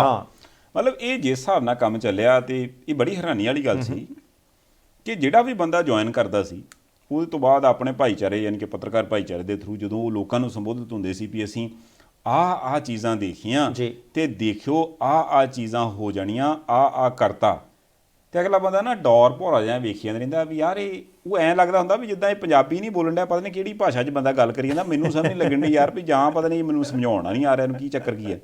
ਇਹ ਹੋ ਰਿਹਾ ਜੀ, ਇਹ ਆਖਰੀ ਦਿਨਾਂ ਤੱਕ ਰਿਹਾ। ਹੁਣ ਇਹ ਪਤਾ ਨਹੀਂ ਵੀ ਇਹ ਜਿਹੜਾ ਪਾੜਾ ਉਹ ਆਪਾਂ ਨੂੰ ਹੀ ਲੱਗਦਾ ਜਾਂ ਫਿਰ ਲੋਕਾਂ ਨੂੰ ਵੀ ਇੱਦਾਂ ਹੀ ਲੱਗਦਾ, ਕਿਉਂਕਿ ਜੇ ਲੋਕਾਂ ਨੂੰ ਇੱਦਾਂ ਲੱਗਣ ਲੱਗ ਪਿਆ ਤੇ ਫਿਰ ਜਿਹੜਾ ਉਹਨਾਂ ਨੇ ਇਹ ਗੱਲ ਕਹੀ ਹੈ ਕਿ ਵੀ ਭਾਵੇਂ ਅੱਧੀਆਂ ਵੀ ਆ ਗਈਆਂ, ਇਹ ਨਾ ਵੀ ਉਹ ਅੱਧੀਆਂ ਆ ਗਈਆਂ ਕਿ ਅੱਧੀਆਂ ਜੋ ਅੱਧੀਆਂ ਜਾਂ ਕਿੱਦਾਂ ਦੇਖੋ ਸੰਧਾਲੀਆ ਸਾਹਿਬ, ਐਂ ਲੱਗਦਾ ਹੈ ਕਿ ਭਾਰਤੀ ਜਨਤਾ ਪਾਰਟੀ ਨੇ ਬਾਕੀ ਪਾਰਟੀਆਂ 'ਚੋਂ ਬੰਦੇ ਵੀ ਲਿਆਂਦੇ, ਪ੍ਰਧਾਨ ਮੰਤਰੀ ਸਾਹਿਬ ਖੁਦ ਰੈਲੀਆਂ ਕਰਕੇ ਗਏ, JP ਨੱਡਾ ਸਾਹਿਬ ਕੌਮੀ ਪ੍ਰਧਾਨ ਆਏ, ਰਾਜਨਾਥ ਸਿੰਘ ਹੋਰੀ ਆਏ, ਬੀਬੀ ਸਮ੍ਰਿਤੀ ਇਰਾਨੀ ਆਏ, ਇਹਦੇ ਤੋਂ ਇਲਾਵਾ ਗਜੇਂਦਰ ਸ਼ੇਖਾਵਤ ਸਾਹਿਬ ਮੰਤਰੀ ਨੇ ਇੱਥੇ ਰਹੇ, ਬੀਬੀ ਮੀਨਾਕਸ਼ੀ ਲੇਖੀ ਆਏ, ਖਲੀ ਸਾਹਿਬ ਆਏ, ਹੰਸਰਾਜ ਹੰਸੋਰੀ ਆਏ, ਪੁਰੀ ਸਾਹਿਬ ਇੱਥੇ ਰਹੇ, ਗ੍ਰਹਿ ਮੰਤਰੀ ਸਾਹਿਬ ਆਏ ਤੇ ਗ੍ਰਹਿ ਮੰਤਰੀ ਸਾਹਿਬ ਅਕਾਲ ਤਖਤ ਸਾਹਿਬ ਦੇ ਜਥੇਦਾਰ ਸਾਹਿਬ ਨਾਲ ਬਹਿ ਗਿਆ ਅੱਧਾ ਪੌਣਾ ਘੰਟਾ, ਤੇ ਡੇਰਾ ਬਿਆਸ ਵਾਲੇ ਮੁਖੀ ਸਾਹਿਬ ਨੂੰ ਮਿਲੇ, ਉੱਧਰ ਬੈਠੇ। ਹਾਂ, ਇਹ ਸਾਰਾ ਕੁਛ ਦੱਸਦਾ ਕਿ ਉਹਨਾਂ ਨੇ ਤਾਣ ਪੂਰਾ ਲਾਤਾ ਅਨੁਰਾਗ ਠਾਕਰ ਮਿਨਿਸਟਰ ਨੇ, ਜਾਣੀ ਕਿ ਤਕਰੀਬਨ 1 ਦਰਜਨ ਕੇਂਦਰ ਸਰਕਾਰ ਦੇ ਮੰਤਰੀ ਪੰਜਾਬ ਦੇ ਵਿੱਚ ਆਏ ਭਾਰਤੀ ਜਨਤਾ ਪਾਰਟੀ ਦੇ ਪੈਰ ਲਾਉਣ। ਕੈਪਟਨ ਸਾਹਿਬ ਦਾ ਸਾਥ ਹੈ, ਢੀਂਡਸਾ ਸਾਹਿਬ ਦਾ। ਕੋਈ ਬੰਦਾ ਕੁਝ ਵੀ ਆਖੇ, 6 ਸੀਟਾਂ ਐਸੀਆਂ ਨੇ ਪੰਜਾਬ ਦੀਆਂ ਜਿਨ੍ਹਾਂ 6 ਸੀਟਾਂ ਤੇ ਭਾਰਤੀ ਜਨਤਾ ਪਾਰਟੀ ਦੇ ਉਮੀਦਵਾਰ, ਸ਼ਹਿਰੀ ਸੀਟਾਂ ਨੇ 6 ਦੀਆਂ 6, ਉਹ ਪੂਰੇ ਮੋਹਰਲੇ ਮੁਕਾਬਲੇ 'ਚ ਨੇ, ਜਿੱਤ ਜਾਂ ਹਾਰ ਦੀ ਗੱਲ ਨਹੀਂ, ਪੂਰੇ ਮੋਹਰਲੇ 'ਚ। ਤੇ 6 ਹੀ ਸੀਟਾਂ ਹੋਰ ਨੇ ਜਿੱਥੇ ਉਹ ਮੁਕਾਬਲੇ 'ਚ ਨੇ, ਕਿਉਂਕਿ 5 ਕੋਣਾ ਮੁਕਾਬਲਾ ਨਾ। ਇੱਥੇ ਕੋਈ ਬੰਦਾ, ਕੋਈ ਪੱਤਰਕਾਰ, ਕੋਈ ਸਿਆਸੀ ਮਾਹਿਰ ਵਿਸ਼ਲੇਸ਼ਕ ਇਹ ਨਹੀਂ ਕਹਿ ਸਕਦਾ ਕਿ ਭਾਈ ਕਿਹਨੇ ਜਿੱਤਣਾ ਜਾਂ ਹਾਰਨਾ, ਕਿਉਂਕਿ 5 ਕੋਣਾ ਮੁਕਾਬਲਾ ਹੈ। ਸੋ 6 ਸੀਟਾਂ ਦੇ ਉੱਤੇ ਉਹ ਮੋਹਰਲੇ ਮੁਕਾਬਲੇ 'ਚ ਨੇ, 6 ਸੀਟਾਂ ਤੇ ਉਹ ਮੁਕਾਬਲੇ 'ਚ ਨੇ। ਜਾਣੀ ਭਾਰਤੀ ਜਨਤਾ ਪਾਰਟੀ, ਕਿਉਂਕਿ ਪਿਛਲੀ ਵਾਰੀ 23 ਸੀਟਾਂ ਲੜੀਆਂ ਸੀ, 3 ਜਿੱਤੇ ਸੀ, 1 ਬਾਅਦ 'ਚ ਹਾਰ ਗਿਆ ਸੀ, 2 ਰਹਿ ਗਿਆ ਸੀ। ਹੋ ਸਕਦਾ ਹੈ ਕਿ ਜਦੋਂ ਪੰਜਾਬ ਵਿਧਾਨ ਸਭਾ ਚੋਣਾਂ ਦਾ ਨਤੀਜਾ ਆਵੇ ਤੇ 73 ਸੀਟਾਂ ਤੋਂ ਉਹਨਾਂ ਨੂੰ ਜਿੰਨੀਆਂ ਵੋਟਾਂ ਪੈਣ, ਕਿਉਂਕਿ 23 ਤੋਂ 73 ਗਏ ਆ, ਤੁਸੀਂ ਆਪੇ ਹੀ ਲਾ ਲਓ ਕਿ ਪਿਛਲੀ ਵਾਰ ਦੇ ਨਾਲੋਂ 50 ਸੀਟਾਂ ਤਾਂ ਵੈਸੇ ਹੀ ਵੱਧ ਲੜ ਰਹੇ ਆ, ਉਹਨਾਂ ਦਾ ਵੋਟ ਪਰਸੈਂਟੇਜ ਵੀ ਵੱਧ ਸਕਦਾ, ਕਿਉਂਕਿ ਪਿਛਲੀ ਵਾਰੀ 23 ਦੀ ਕੈਲਕੂਲੇਸ਼ਨ ਸੀ, ਐਤਕੀ 73 ਦੀ ਹੈ। ਹੋ ਸਕਦਾ ਕਿ ਉਹਨਾਂ ਦੇ MLAs ਦੀ ਗਿਣਤੀ ਵੀ 2 ਤੋਂ ਉੱਪਰ ਚਲੇ ਜਾਏ। ਆਹ ਤੇ ਗੱਲ ਮਾੜੀ ਹੈ ਨਾ, 2 ਤੋਂ ਉੱਪਰ ਨਹੀਂ 37 ਹੋ ਜਵੇ, ਆਹ ਤੇ ਫਿਰ ਹੁਣ ਧੱਕਾ ਹੀ ਆ ਨਾ। ਮਤਲਬ ਨਹੀਂ ਮੈਂ ਤਾਂ ਕਹਿ ਰਿਹਾ, ਬੰਦਾ ਐਵੇਂ ਮਤਲਬ ਇੱਕ ਨਾ ਗੇਂਦ ਜਦੋਂ ਨਿਕਲ ਜਾਂਦੀ ਫਿਰ ਬੰਦਾ ਬੋਝਦਾ ਵੀ ਯਾਰ ਕਿਤੇ ਹੱਥ 'ਚ ਆ ਜਾਏ, ਚਲੋ ਕੋਈ ਨਹੀਂ। ਪਿਛਲੀ ਵਾਰ ਨਾਲ ਉਹਨਾਂ ਦਾ ਪ੍ਰਦਰਸ਼ਨ ਠੀਕ ਰਹਿ ਸਕਦਾ। ਨਹੀਂ ਮੈਂ ਤੁਹਾਡੀ ਗੱਲ ਨਾਲ ਸਹਿਮਤ ਹਾਂ, ਕਿਉਂਕਿ ਕਾਰਨ ਐਵੇਂ ਹੀ ਛੇੜਦਾ ਸੀ ਵੀ ਜੇ ਮੰਨ ਲਓ ਆਪਾਂ ਇਹ ਹਿਸਾਬ ਲਾਈਏ ਵੀ 20 ਮਗਰ 2 ਆ, ਵੀ 10 ਮਗਰ 1 ਆ, ਤੇ 73 ਮਗਰ 7 ਹੋਣਗੀਆਂ, 8 ਹੋਣਗੀਆਂ, ਜਾਣੀ ਇਹ ਤੁਸੀਂ ਐਵਰੇਜ ਕੱਢਣੀ ਹੈ। ਮਤਲਬ ਮੋਟਾ ਆ ਜੀ, ਪਿਛਲੇ ਹਿਸਾਬ ਨਹੀਂ ਆ ਜੀ। ਜੇ ਉਹਨਾਂ ਨੂੰ ਯਾਦ ਆ ਵੀ ਗੇਅਰ ਜਮਾਂ ਹੀ ਡਬਲ ਲਾਤਾ ਫਿਰ 14 ਹੋ ਜਾਣਗੀਆਂ। ਦੇਖੋ ਉਹਨਾਂ ਦੇ ਕੋਲ ਪੱਛਮੀ ਬੰਗਾਲ ਵਾਂਗੂ ਕੈਲਕੂਲੇਸ਼ਨ ਕਰਨ ਦੇ ਲਈ ਬਹੁਤ ਵਧੀਆ। ਹੁਣ ਉੱਥੇ ਵੀ ਕਹਿੰਦੇ ਹੁੰਦੇ ਸੀ ਨਾ ਕਿ ਪਹਿਲਾਂ 200 ਕਹਿੰਦੇ ਸੀ ਤੇ ਮੁੜ ਕੇ 70-75 ਆਈਆਂ, ਤੇ ਉਹਨਾਂ ਨੇ ਫਿਰ ਇਹ ਨਹੀਂ ਸੀ ਕਿ ਅਸੀਂ 200 ਕਹਿੰਦੇ ਆ, ਉਹ ਕਹਿੰਦੇ ਸੀ ਪਿਛਲੀ ਵਾਰੀ ਦੇਖੋ ਸਾਡੀਆਂ ਕਿੰਨੀਆਂ, ਤਾਂ ਐਤਕੀ ਦੇਖੋ ਕਿੰਨੀਆਂ। ਨਹੀਂ ਜੇ 200 ਦੇ ਹਿਸਾਬ ਨਾਲ 70 ਸੀ ਤੇ ਫਿਰ ਹੁਣ ਤੇ ਉਹ 35-37 ਕਹਿੰਦੇ ਆ, ਫਿਰ ਆਪਾਂ ਠੀਕ ਹੀ ਕਹਿੰਦੇ। ਠੀਕ ਹੀ ਕਹਿੰਦੇ। ਅੱਛਾ ਮੇਰੀ ਗੱਲ ਇਹ ਆ, ਆਮ ਆਦਮੀ ਪਾਰਟੀ ਦੀ ਗੱਲ ਕਰ ਲਈ। ਨਹੀਂ ਪਹਿਲਾਂ ਬਸਪਾ। ਹਾਂ ਬਸਪਾ ਦੀ ਗੱਲ ਕਰ ਲਓ। ਦੇਖੋ ਬਹੁਜਨ ਸਮਾਜ ਪਾਰਟੀ ਅਕਾਲੀ ਦਲ ਦੇ ਨਾਲ ਗੱਠਜੋੜ ਹੈ। ਮੈਨੂੰ ਲੱਗਦਾ ਕਿ ਉਹ ਪੰਜਾਬ ਦੀ ਇੱਕੋ ਇੱਕ ਸਿਆਸੀ ਧਿਰ ਹੈ ਜਿਨ੍ਹਾਂ ਦੇ ਕੋਲ ਗਾਉਣ ਨੂੰ ਕੁਝ ਨਹੀਂ, ਕਿਉਂਕਿ ਪਿਛਲੀ ਵਾਰ 2, 3, 4 ਪੰਜਾਬ ਵਿਧਾਨ ਸਭਾ ਦੀਆਂ ਚੋਣਾਂ 'ਚ ਉਹਨਾਂ ਦਾ ਖਾਤਾ ਖੁੱਲ੍ਹਾ ਨਹੀਂ, 1 ਸੀਟ ਨੂੰ ਛੱਡ ਕੇ ਜ਼ਮਾਨਤਾਂ ਜ਼ਬਤ ਹੁੰਦੀਆਂ ਸੀ। ਐਤਕੀ ਉਹਨਾਂ ਦਾ ਖਾਤਾ ਖੁੱਲ੍ਹ ਜਾਣਾ, ਕਿਉਂਕਿ ਦੁਆਬੇ ਦੇ ਵਿੱਚ ਕਈ ਸੀਟਾਂ ਦੇ ਉੱਤੇ ਉਹ ਬਹੁਤ ਮੂਹਰਲੇ ਮੁਕਾਬਲੇ ਦੇ ਵਿੱਚ ਨੇ। ਚਾਹੇ ਉਹਨੂੰ ਆਪਾਂ ਫਲੌਰ ਕਹਿ ਲਈਏ, ਚਾਹੇ ਉਹਨੂੰ ਆਪਾਂ ਕਰਤਾਰਪੁਰ ਕਹਿ ਲਈਏ, ਚਾਹੇ ਆਪਾਂ ਫਗਵਾੜਾ ਕਹਿ ਲਈਏ, ਜਾਣੀ ਕਈ ਸੀਟਾਂ ਐਸੀਆਂ ਨੇ ਜਿੱਥੇ 4-5 ਕੋਣਾ ਮੁਕਾਬਲਾ ਹੋਣ ਕਰਕੇ ਬਹੁਜਨ ਸਮਾਜ ਪਾਰਟੀ ਦਾ ਖਾਤਾ ਤਾਂ ਖੁੱਲ੍ਹ ਹੀ ਜਾਣਾ। ਜਾਣੀ ਉਹ ਇੱਕੋ ਇੱਕ ਐਸੀ ਧਿਰ ਹੈ ਜਿਨ੍ਹਾਂ ਨੂੰ ਬਿਲਕੁਲ ਘਬਰਾਉਣ ਦੀ ਲੋੜ ਨਹੀਂ। ਅਕਾਲੀ ਦਲ ਦੇ ਨਾਲ ਗੱਠਜੋੜ ਹੈ, ਅਕਾਲੀ ਦਲ ਪਲੱਸ 'ਚ ਜਾਂਦਾ ਕਿ ਮਾਈਨਸ ਜਾਂਦਾ ਪਤਾ ਨਹੀਂ, ਪਰ ਬਸਪਾ ਦਾ ਵੋਟ ਬੈਂਕ ਵੀ ਵੱਧ ਸਕਦਾ। ਮਤਲਬ ਉਹਨਾਂ ਨੂੰ ਘਾਟਾ ਕੋਈ ਨਹੀਂ, ਘਾਟਾ ਕੋਈ ਨਹੀਂ। ਬੀਬੀ ਜੀ ਨੇ ਰੈਲੀ ਇੱਕੋ ਹੀ ਕੀਤੀ ਹੈ ਨਵੇਂ ਸ਼ਹਿਰ। ਉਹਨਾਂ ਨੇ ਆਖਣਾ ਵੀ ਦੇਖੋ ਜੇ ਮੰਨ ਲਓ ਕੱਲ ਨੂੰ ਪੁੱਛਣ ਵੀ ਆਏ ਵੀ ਯਾਰ ਪੰਜਾਬ 'ਚ ਤੁਸੀਂ ਇਲੈਕਸ਼ਨ ਲੜੀ ਕੀ ਮਿਲਿਆ, ਉਹ ਕਹਿੰਦੇ ਸਾਡੇ ਕੋਲੇ ਬੁੱਗ ਨਹੀਂ ਖਾਲੀ ਹੁੰਦੀ ਸੀ, ਹੁਣ ਹਿਲਾ ਕੇ ਦੇਖੋ ਕੁਝ ਹੈਗਾ ਹੀ ਹੈ ਨਾ। ਉਹਦੇ ਨਾਲ ਅਗਲਾ ਤੇ ਜਸਵੀਰ ਸਿੰਘ ਗੜੀ ਹੋਣ ਦੀ ਬੱਲੇ ਬੱਲੇ ਹੋ ਜਾਣੀ ਹੈ। ਅੱਛਾ ਆਪਾਂ ਹੁਣ ਆ ਜੀ ਆਮ ਆਦਮੀ ਪਾਰਟੀ ਤੇ। ਜੀ ਆਮ ਆਦਮੀ ਪਾਰਟੀ ਉਹ ਧਿਰਿਆ ਜਿਹੜੀ 17 ਦੇ ਵਿੱਚ ਕਹਿੰਦੇ ਸੀ ਵੀ ਅਸੀਂ ਸਰਕਾਰ ਬਣਾਉਣੀ ਆ, ਤੇ 17 ਦੇ ਵਿੱਚ ਸਰਕਾਰ ਤਾਂ ਨਹੀਂ ਬਣੀ, ਹਾਂ ਵਿਰੋਧੀ ਧਿਰ 'ਚ ਆ ਗਈ। ਤੇ ਉਹਦੇ 'ਚ ਵੀ ਜਿੰਨੇ ਕੁ ਐਮਐਲਏ ਉਹਨਾਂ ਦੇ ਕੋਲ ਸੀਗੇ ਆ 5 ਸਾਲਾਂ ਦੇ ਵਿੱਚ ਉਹਨਾਂ ਨੇ ਕੁਝ ਖੱਟਿਆ ਭਾਵੇਂ ਨਹੀਂ ਖੱਟਿਆ, ਪਰ ਹਾਂ ਗਵਾ ਜ਼ਰੂਰ ਲਿਆ, ਅੱਧ ਗਵਾ ਲਿਆ। ਹੁਣ ਅੱਧ ਗਵਾਉਣ ਤੋਂ ਬਾਅਦ ਵੀ ਇਹ ਲੱਗਦਾ ਸੀ ਅੱਜ ਤੋਂ 2-3 ਮਹੀਨੇ ਪਹਿਲਾਂ ਤੱਕ ਵੀ ਔਖਾ, ਪਰ ਉਦੋਂ ਬਾਅਦ ਜਿਵੇਂ ਜਿਵੇਂ ਉਹਨਾਂ ਨੇ ਆਣ ਕੇ ਕੰਮ ਕੀਤਾ ਜਾਂ ਜੀ ਉਹਨਾਂ ਦੀ ਰਣਨੀਤੀ ਸੀਗੀ, ਉਸ ਹਿਸਾਬ ਨਾਲ ਇਹਨਾਂ ਦਿਨਾਂ ਦੇ ਵਿੱਚ ਆਉਂਦਿਆਂ ਅਗਲੇ ਬੰਦੇ ਜਮਾਂ ਹਿੱਕ 'ਚ ਵੱਜਦੇ ਫਿਰਦੇ। ਦੇਖੋ ਸੰਧਾਲੀਆ ਸਾਹਿਬ, ਜਦੋਂ ਤੱਕ ਭਗਵੰਤ ਮਾਨ ਹੋਰੀ ਘਰੇ ਬੈਠੇ ਸੀ ਨਾ, ਰੈਲੀ ਕੋਈ ਨਹੀਂ ਸੀ ਹੋ ਰਹੀ, ਕਿਸਾਨ ਅੰਦੋਲਨ ਚੱਲਦਾ ਸੀ, ਭਗਵੰਤ ਮਾਨ ਘਰੇ ਬੈਠੇ, ਐਮਐਲਏ ਛੱਡ ਕੇ ਜਾਂਦੇ, ਸਾਰੇ ਕਹਿੰਦੇ ਸੀ ਨਾ ਕੁਛ ਨਹੀਂ ਵੱਟਿਆ ਜਾਣਾ। ਅਚਾਨਕ ਭਗਵੰਤ ਮਾਨ ਮੁੱਖ ਮੰਤਰੀ ਦੇ ਦਾਅਵੇਦਾਰ ਬਣਦੇ ਆ, ਅਰਵਿੰਦ ਕੇਜਰੀਵਾਲ ਹੋਰੀ ਗਰੰਟੀਆਂ ਦੇਣੀਆਂ ਸ਼ੁਰੂ ਕਰਦੇ ਆ, ਰਾਘਵ ਚੱਡਾ ਹੋਰਾਂ ਦੀ ਸਰਗਰਮੀ ਸ਼ੁਰੂ ਹੁੰਦੀ ਹੈ। ਉਹ ਸਾਰੀਆਂ ਚੀਜ਼ਾਂ ਦੇ ਵਿੱਚ ਇੱਕ ਚੀਜ਼ ਜਿਹੜੀ ਆਮ ਆਦਮੀ ਪਾਰਟੀ ਦੇ ਫਿੱਟ ਬਹਿ ਗਈ, ਜਿੱਥੇ ਜਾਓ ਲੋਕ ਕਹਿੰਦੇ ਯਾਰ ਗੱਲ ਨਹੀਂ ਬਣਦੀ, ਵਾਅਦੇ ਕਰ ਦਿੰਦੇ ਮੁੜ ਕੇ ਕਰਦੇ ਕੱਖ ਨਹੀਂ, ਕੋਈ ਨਵਾਂ ਪਰਖੋ, ਨਵੇਂ ਦੇ ਰੂਪ ਚ ਅਗਲੇ ਸਾਹਮਣੇ ਆ ਗਏ। ਜਾਣੀ ਆਮ ਆਦਮੀ ਪਾਰਟੀ ਖੁਦ ਕੰਮ ਕਰ ਸਕੀ ਜਾਂ ਨਹੀਂ ਕਰ ਸਕੀ, ਬਾਕੀਆਂ ਦਾ ਬਹੁਤਾ ਕੰਮ ਨਾ ਕਰ ਸਕਣਾ ਇਹਨਾਂ ਦੇ ਰਾਸ ਆਈ ਜਾਂਦਾ ਤੇ ਭਗਵੰਤ ਮਾਨ ਹੋਰੀ ਜਿਸ ਤਰੀਕੇ ਦੇ ਨਾਲ ਕੀ ਸੰਜੀਦਾ ਹੋਏ ਹੈ, ਤੇ ਉਹਨਾਂ ਨੇ ਅਰਵਿੰਦ ਕੇਜਰੀਵਾਲ ਨੇ ਆਖਰੀ 15 ਦਿਨਾਂ ਜਿੱਦਾਂ ਉਹਨਾਂ ਨੂੰ ਅੱਗੇ ਲਾਇਆ, ਉਹਦੇ ਨਾਲ ਉਹ ਸਾਰੀਆਂ ਗੱਲਾਂ ਜੀ ਦਿੱਲੀ ਵਾਲਿਆਂ ਨੇ ਰਾਜ ਕਰਨਾ ਜੀ, ਮੁੱਖ ਮੰਤਰੀ ਕੇਜਰੀਵਾਲ ਬਣਨਾ ਚਾਹੁੰਦਾ ਹੈ, ਉਹ ਸਾਰੀਆਂ ਗੱਲਾਂ ਕਰਕੇ ਆਮ ਆਦਮੀ ਪਾਰਟੀ ਬਿਲਕੁਲ ਬਾਕੀਆਂ ਦੇ ਲਈ ਵੱਡਾ ਖਤਰਾ ਬਣ ਗਈ ਹੈ ਇਸ ਲਈ ਪੰਜਾਬ 'ਚ। ਜੇ ਕਿਤੇ ਆਖਰੀ 2-3 ਦਿਨ ਦੇ ਵਿੱਚ ਆ ਜਿੱਦਾਂ ਦਾ ਪ੍ਰਚਾਰ ਹੋ ਰਿਹਾ ਉਹਦਾ ਅਸਰ ਨਾ ਹੋਇਆ, ਜਾਂ ਆਮ ਆਦਮੀ ਪਾਰਟੀ ਜਿਨ੍ਹਾਂ ਕੁਝ ਸੀਟਾਂ ਦੇ ਉੱਤੇ ਡਿਸਪਿਊਟ ਪੈਦਾ ਹੋਇਆ ਉੱਥੇ ਵੀ ਬਹੁਤ ਪਾਰਖੂ ਅੱਖ ਦੇ ਨਾਲ ਟਿਕਟਾਂ ਦਿੰਦੀ ਤੇ ਪਾਰਟੀ ਦੀ ਸਥਿਤੀ ਹੋਰ ਵੀ ਜ਼ਿਆਦਾ ਮਜ਼ਬੂਤ ਹੋਣੀ ਸੀ।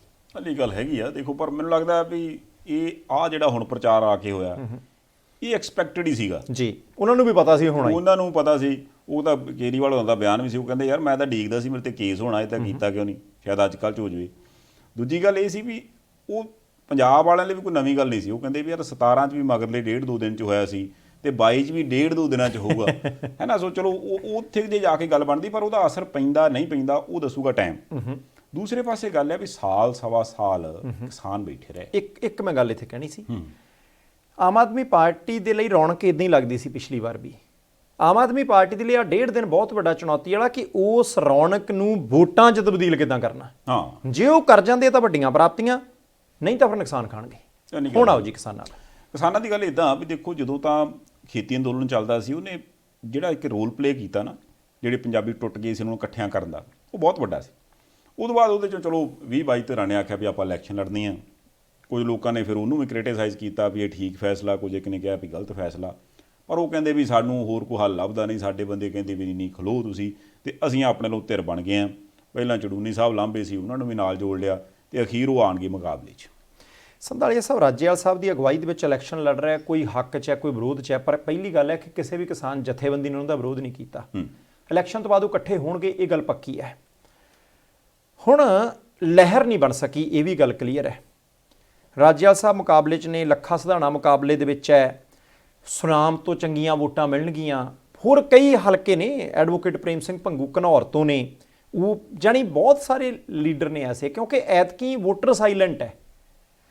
ਤੇ ਇੱਕ ਗੱਲ ਪੱਕੀ ਹੈ ਕਿ ਇਹਨਾਂ ਦੇ ਲਈ ਵੀ ਖਾਤਾ ਖੋਲ੍ਹਣਾ, ਸੂਚੀ 'ਚ ਅੱਗੇ ਜਾਣਾ ਬਹੁਤ ਜ਼ਰੂਰੀ ਹੈ, ਪਰ ਮਾਲਵੇ ਦੇ ਵਿੱਚ ਘੱਟੋ ਘੱਟ ਪਤਾ ਲੱਗਾ ਕਿ ਇਹਨਾਂ ਦੇ ਉਮੀਦਵਾਰਾਂ ਦੇ ਕਰਕੇ 7 ਵੱਡੇ ਰਾਜਸੀ ਥੰਮ ਡਿੱਗਣੇ ਆ।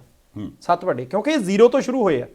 ਇਹਨਾਂ ਦੇ ਚੋਣ ਨਿਸ਼ਾਨ ਦਾ, ਇਹਨਾਂ ਦੀ ਰਜਿਸਟ੍ਰੇਸ਼ਨ ਦਾ ਵੀ ਰੌਲਾ ਰਿਹਾ, ਤੇ ਸਭ ਤੋਂ ਵੱਡੀ ਗੱਲ ਹੈ ਕਿ ਇਹਨਾਂ ਨੇ ਮੈਨੀਫੈਸਟੋ ਕਮਾਲ ਦਾ ਦਿੱਤਾ ਸੀ। ਮੁਫਤ ਦੀ ਗੱਲ ਨਹੀਂ ਕੀਤੀ, ਹਰਦੇ ਆ ਜਿੱਤਦੇ ਆ ਵੱਖਰੀ ਗੱਲ ਹੈ, ਪਰ ਘੱਟੋ ਘੱਟ ਸਾਲ ਦੇ ਵਿੱਚ 90 ਦਿਨ ਜਦੋਂ ਕਹਿੰਦੇ ਕਿ ਵਿਧਾਨ ਸਭਾ ਦਾ ਸੈਸ਼ਨ ਹੋਣਾ ਚਾਹੀਦਾ, ਆਹ ਚੀਜ਼ਾਂ ਹੋਣੀਆਂ ਚਾਹੀਦੀਆਂ, ਹੋਰ ਕਿਸੇ ਨੇ ਆਖੀਆਂ ਹੀ ਨਹੀਂ। ਤੇ ਹਾਰਦੇ ਆ ਜਿੱਤਦੇ ਵੱਖਰੀ ਗੱਲ ਹੈ, ਸਾਰੀ ਉਮਰ ਇਹਨਾਂ ਨੇ ਸੰਘਰਸ਼ ਹੀ ਕੀਤੇ ਆ, ਪਰ ਇੱਕ ਨਵੀਂ ਪਿਰਤ ਜ਼ਰੂਰ ਪਾ ਕੇ ਚੱਲੇ ਆ। ਇਹਦਾ ਮੈਨੂੰ ਲੱਗਦਾ ਵੀ ਇੱਕ ਬੈਨੀਫਿਟ ਤਾਂ ਹੋਇਆ ਜਦੋਂ ਇਹ ਸ਼ੁਰੂ ਆਏ ਸੀ ਇਲੈਕਸ਼ਨ ਵਾਲੇ ਪਾਸੇ, ਉਦੋਂ ਵੀ ਆਪਾਂ ਇਹ ਜ਼ਿਕਰ ਕਰਦੇ ਸੀ ਵੀ ਯਾਰ ਜੇ ਵਿੱਚ ਰਹਿੰਦੇ ਆ ਤੇ ਮੈਨੀਫੈਸਟੋ ਦੇ ਵਿੱਚ ਉਹ ਖੇਤੀ ਵਾਲੀ ਗੱਲ ਹੋ ਜਾਣੀ। ਤੇ ਐਤਕੀ ਆਪਾਂ ਵੇਖਿਆ ਵੀ ਜਿੰਨੀਆਂ ਕਿ ਵੀ ਪਾਰਟੀਆਂ ਨੇ 1.5-2 ਨੰਬਰ ਵਾਲਾ ਦਿੱਤਾ ਆਪਣਾ ਮੈਨੀਫੈਸਟੋ, ਉਹਦੇ 'ਚ ਉਹ ਸਬਜ਼ੀਆਂ ਦੀ, ਦਾਲਾਂ ਦੀ, ਦੁੱਧ ਦੀ, MSP ਦੀ ਗੱਲ ਚੱਲਣ ਲੱਗ ਪਈ। ਇਹ ਕਿਤੇ ਨਾ ਕਿਤੇ ਆਪਾਂ ਕਹਿ ਸਕਦੇ ਹਾਂ ਵੀ ਚਲੋ ਇਹ ਇਹਨਾਂ ਦੀ ਪ੍ਰਾਪਤੀ ਹੋ ਗਈ। ਗਾਂ ਵੋਟਾਂ 'ਚ ਪ੍ਰਾਪਤੀ ਹੁੰਦੀ ਨਹੀਂ ਪ੍ਰਾਪਤੀ ਹੁੰਦੀ ਵੱਖਰੀ ਗੱਲ ਹੈ। ਇੱਕ ਧਿਰ ਆਪਾਂ ਗੱਲ ਕਰ ਲਈਏ, ਵੱਡੀ ਧਿਰ ਹੈ ਜੀ, ਉਹ ਆ ਜੀ ਸ਼੍ਰੋਮਣੀ ਅਕਾਲੀ ਦਲ ਅੰਮ੍ਰਿਤਸਰ ਜੀ। ਸਰਦਾਰ ਸਿਮਰਨਜੀਤ ਸਿੰਘ ਜੀ ਮਾਨ ਸਾਹਿਬ ਬੜੀ ਦੇਰ ਤੋਂ ਇੱਕ ਵੱਖਰੇ ਤੌਰ 'ਤੇ ਆਪਣੀ ਮੁਹਿੰਮ ਚਲਾਉਂਦੇ ਆਉਂਦੇ ਆ। ਐਤਕੀ ਜਦੋਂ ਗੱਲ ਹੋਈ ਆਪਣੀ ਪ੍ਰਾਈਮ ਮਿਨਿਸਟਰ ਦੀ ਵੀ, ਤਾਂ ਉਹ ਕਿਤੇ ਨਾ ਕਿਤੇ ਰੋਸ ਸੀਗਾ ਉਹਨਾਂ ਦੇ ਮਨ ਦੇ ਵਿੱਚ ਸਿੱਖ ਭਾਈਚਾਰੇ ਦੇ ਲੈ ਕੇ। ਉਹ ਕਹਿੰਦੇ ਵੀ ਜਿਹੜਾ ਕੰਮ ਮੈਂ ਕਰ ਰਿਹਾ ਉਹਦੇ ਤੇ ਕੋਈ ਉਂਗਲ ਨਹੀਂ ਚੁੱਕਦਾ।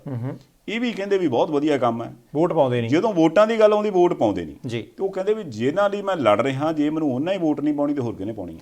ਦੇਖੋ, ਅਕਾਲੀ ਦਲ ਅੰਮ੍ਰਿਤਸਰ ਨੇ ਬਹੁਤ ਸਾਰੇ ਉਮੀਦਵਾਰ ਖੜੇ ਕੀਤੇ ਆ। ਮਾਨ ਸਾਹਿਬ ਦਾ ਜਦੋਂ ਦੀਪ ਸਿੱਧੂ ਹੋਰੀ ਵੀ ਨਾਲ ਸੀ ਉਦੋਂ ਪ੍ਰਚਾਰ ਸਿਖਰ ਤੇ ਸੀ, ਬਾਅਦ ਵਿੱਚ ਵੀ ਸਿਖਰ ਤੇ ਰਿਹਾ। ਉਹਨਾਂ ਦਾ ਇੱਕ ਪੱਕਾ ਵੋਟ ਬੈਂਕ ਹੈ ਜਿਹੜਾ ਉਹਨਾਂ ਤੋਂ ਕਦੇ ਨਹੀਂ ਟੁੱਟਦਾ। ਤੇ ਤੁਸੀਂ ਦੇਖੋ ਕਿ ਜਦੋਂ ਬਾਕੀ ਸਿਆਸੀ ਪਾਰਟੀਆਂ ਰੈਲੀਆਂ ਕਰਦੀਆਂ ਸੀ ਤਾਂ ਸਿਮਰਨਜੀਤ ਸਿੰਘ ਮਾਨ ਹੋਰਾਂ ਦੀ ਪਾਰਟੀ ਨੇ ਉਦੋਂ ਵੀ ਮੋਰਚਾ ਲਾਇਆ ਸੀ, ਗ੍ਰਿਫਤਾਰੀਆਂ ਦੇ ਲਈ ਜਥੇ ਜਾਂਦੇ ਸੀ। ਹੁਣ ਜਸਕਰਨ ਸਿੰਘ ਕਾਹਨ ਸਿੰਘ ਵਾਲਾ ਹੋਰੀ ਉਹ ਵੀ ਸਰਗਰਮ ਨੇ, ਕਈ ਹੋਰ ਹਲਕਿਆਂ ਤੋਂ ਉਮੀਦਵਾਰ ਸਰਗਰਮ ਨੇ। ਪਰ ਗੱਲ ਉਹੀ ਕਿਤੇ ਨਾ ਕਿਤੇ ਐਤਕੀ ਦੇ ਪ੍ਰਚਾਰ ਦੇ ਵਿੱਚੋਂ ਵੀ ਉਹ ਗੱਲ ਨਜ਼ਰ ਆਈ ਹੈ ਕਿ ਭਾਈ ਰੋਸਾ ਤਾਂ ਉਹਨਾਂ ਦਾ ਕਰਨਾ ਬਣਦਾ ਹੀ ਹੈ। ਨਹੀਂ ਬਣਦਾ, ਬਿਲਕੁਲ ਬਣਦਾ। ਦੂਜੀ ਗੱਲ ਇਹ ਹੈ ਵੀ ਉਹ ਮੁੱਦੇ ਜਿਹੜੇ 17 ਦੇ ਵਿੱਚ ਬਹੁਤ ਅਹਿਮ ਸੀਗੇ, ਬਾਕੀ ਪੋਲੀਟੀਕਲ ਪਾਰਟੀਆਂ ਛੱਡ ਗਈਆਂ, ਉਹਨਾਂ ਫੜਿਆ ਹੋਇਆ। ਬੈਂਸ ਭਰਾਵਾਂ ਦੀ ਗੱਲ ਕਰ ਲਈਏ ਤੇ ਐਤਕੀ ਆਸ ਸੀਗੀ ਵੀ ਸ਼ਾਇਦ ਉਹ ਜਾਂ ਕਾਂਗਰਸ ਚਲੇ ਜਾਣ, ਫਿਰ ਕਹਿੰਦੇ ਨੇ ਨਹੀਂ ਬੀਜੇਪੀ ਵੱਲ ਚਲੇ ਜਾਣਗੇ, ਨਹੀਂ ਕਿਸੇ ਹੋਰ ਵੱਲ ਚਲ ਜਾਣਗੇ, ਪਰ ਉਹ ਕਿਤੇ ਵੀ ਨਹੀਂ ਗਏ, ਕਹਿੰਦੇ ਖੜੇ ਆਪਾਂ ਭਾਈ ਸਾਹਿਬ। ਪਹਿਲੀ ਵਾਰੀ ਬੈਂਸ ਭਰਾਵਾਂ ਦੀ ਲੋਕ ਇਨਸਾਫ ਪਾਰਟੀ ਨੇ ਦਰਜਨਾਂ ਦੀ ਗਿਣਤੀ 'ਚ ਉਮੀਦਵਾਰ ਖੜੇ ਕੀਤੇ ਆ। ਪਿਛਲੀ ਵਾਰੀ ਆਮ ਆਦਮੀ ਪਾਰਟੀ ਨਾਲ ਗੱਠਜੋੜ ਸੀ। ਲੁਧਿਆਣਾ ਸ਼ਹਿਰ ਇੱਕ ਇਦਾਂ ਦਾ ਸ਼ਹਿਰ ਹੈ, ਖਾਸ ਤੌਰ ਤੇ ਬੈਂਸ ਭਰਾਵਾਂ ਦੀਆਂ ਸੀਟਾਂ ਦੱਖਣੀ ਲੁਧਿਆਣਾ ਤੇ ਆਤਮਨਗਰ, ਜਿੱਥੇ 6 ਗੁਣਾ ਮੁਕਾਬਲਾ ਹੈ। ਕਾਂਗਰਸ, ਆਮ ਆਦਮੀ ਪਾਰਟੀ, ਅਕਾਲੀ ਦਲ, ਸੰਯੁਕਤ ਸਮਾਜ ਮੋਰਚਾ, ਭਾਜਪਾ ਤੇ ਸਾਥੀ ਤੇ ਬੈਂਸ ਭਰਾ, ਬਾਕੀ ਸਾਰੇ ਪੰਜਾਬ 'ਚ 5 ਗੁਣੇ ਮੁਕਾਬਲੇ ਨੇ, ਇੱਥੇ 6 ਗੁਣਾ ਹੈ। ਤੇ ਉਹਨਾਂ ਦੀਆਂ 2 ਸੀਟਾਂ ਦੇ ਉੱਤੇ ਉਹ ਬਿਲਕੁਲ ਮੂਹਰਲੇ ਮੁਕਾਬਲੇ 'ਚ ਨੇ। ਬਾਕੀ 4 ਸੀਟਾਂ ਦੇ ਉੱਤੇ ਉਹਨਾਂ ਦੇ ਉਮੀਦਵਾਰ ਜਿੱਤ ਹਾਰ ਨਿਰਧਾਰਿਤ ਕਰਨਗੇ। ਬਾਕੀ ਉਮੀਦਵਾਰਾਂ ਦਾ ਕੀ ਲੱਗਦਾ ਹੈ, ਕੀ ਹੁੰਦਾ ਹੈ, ਉਹ ਮਾਰਚ 10 ਪਤਾ ਲੱਗੂ। ਹਾਂ, ਬਾਕੀ ਇੰਨਾ ਵੀ ਚਲੋ ਆਪਾਂ ਇਹ ਜ਼ਰੂਰ ਬੇਨਤੀ ਕਰੀਏ ਕਿ ਆਪਾਂ ਤਾਂ ਤੁਹਾਨੂੰ ਧਿਰਾਂ ਯਾਦ ਕਰਾਈਆਂ ਤੇ ਉਹਨਾਂ ਧਿਰਾਂ ਨੇ ਕੀ ਕੁਝ ਪ੍ਰਚਾਰਿਆ ਉਹ ਤੁਹਾਡੇ ਸਾਹਮਣੇ ਹੀ ਆ। ਇੱਕ ਬੇਨਤੀ ਜ਼ਰੂਰ ਹੈ ਵੀ ਆਹ ਜਿਹੜਾ ਦਿਨ ਆ ਇਹ ਸੋਚਣ ਵਿਚਾਰਨ ਦਾ ਜੀ, ਤੇ ਰਾਤ ਜਮਾਂ ਚਕੰਨੇ ਰਹਿਣ ਦੀ ਆ। ਬਿਲਕੁਲ। ਤੇ ਉਦੋਂ ਬਾਅਦ ਅਗਲਾ ਦਿਨ ਮੋਹਰ ਲਾਉਣ ਦਾ ਜਾਂ ਬਟਨ ਦੱਬਣ ਦਾ, ਤੇ ਉਹ ਬਟਨ ਦੱਬਣਾ ਜਿਹਨੇ 5 ਸਾਲ ਤੈਅ ਕਰਨੇ। ਸੰਧਾਲੀਆ ਸਾਹਿਬ, ਲੜਾਈ ਬਿਲਕੁਲ ਨਹੀਂ ਹੋਣੀ ਚਾਹੀਦੀ, ਕਿਉਂਕਿ ਅੱਜ ਦਾ ਸਵੇਰਾ ਹੈ, ਕੱਲ ਸਵੇਰੇ ਵੋਟਾਂ ਪੈਣ ਲੱਗ ਪੈਣੀਆਂ। 24 ਘੰਟੇ ਆ ਤੇ 12 ਘੰਟੇ ਕੱਲ ਦੇ, ਸਿਰਫ 36 ਘੰਟੇ ਨੇ। ਇਹ 36 ਘੰਟੇ ਤੁਸੀਂ ਇਕੱਠੇ ਰਹੋ, ਤੁਹਾਡੇ 5 ਸਾਲ ਸੌਖੇ ਲੰਘਣਗੇ। ਸ਼ਰਾਬ ਤੋਂ, ਪੈਸਿਆਂ ਤੋਂ ਬਚ ਕੇ ਰਹੋ। ਜੇ ਕੋਈ ਨਹੀਂ ਵੀ ਬਚ ਸਕਿਆ, ਕਿਸੇ ਨੇ ਖਰਚ ਲਿਆ, ਪਰ ਉਹ 1 ਮਿੰਟ ਜਿਹੜਾ ਵੋਟ ਪਾਉਣਾ, ਉਹ ਤੁਹਾਡੀ ਵੋਟ ਨਹੀਂ ਕੋਈ ਪਤਾ ਲਾ ਸਕਦਾ ਤੁਸੀਂ ਕਿੱਥੇ ਪਾਈ ਹੈ। ਇਹਦਾ ਖਿਆਲ ਰੱਖਣਾ, ਪੰਜਾਬ ਲਈ ਵੋਟਾਂ ਪਾਇਓ ਬਸ। ਉਹ ਮਤਲਬ ਜੇ ਉਹ ਸੂਝਵਾਨ ਹੋ ਗਿਆ, ਆਪਾਂ ਪਾਤੀ ਵੋਟ ਜੀ, ਤੇ ਬਦਲੂਗਾ ਜ਼ਰੂਰ। ਚੱਲੀਏ ਹੁਣ ਫਿਰ। ਬਹੁਤ ਸ਼ੁਕਰੀਆ, ਮਿਹਰਬਾਨੀ। ਲਓ ਜੀ, ਫਿਰ ਇਹਦੇ ਨਾਲ ਹੀ ਇਸ ਪ੍ਰੋਗਰਾਮ ਨੂੰ ਇੱਥੇ ਸਮਾਪਤ ਕਰਦੇ ਹਾਂ। ਤੁਸੀਂ ਆਪਣੀ ਫੀਡਬੈਕ ਭੇਜਦੇ ਹੋ, ਤੁਸੀਂ ਲਾਈਕ ਕਰਦੇ ਹੋ, ਸ਼ੇਅਰ ਕਰਦੇ ਹੋ, ਉਹਦੇ ਲਈ ਬੜੇ ਧੰਨਵਾਦੀ ਹਾਂ। ਦੇਖਦੇ ਰਹਿਣਾ ਪ੍ਰਾਈਮ ਏਸ਼ੀਆ TV, ਤੁਹਾਡਾ ਆਪਣਾ, ਤੁਹਾਡੇ ਲਈ।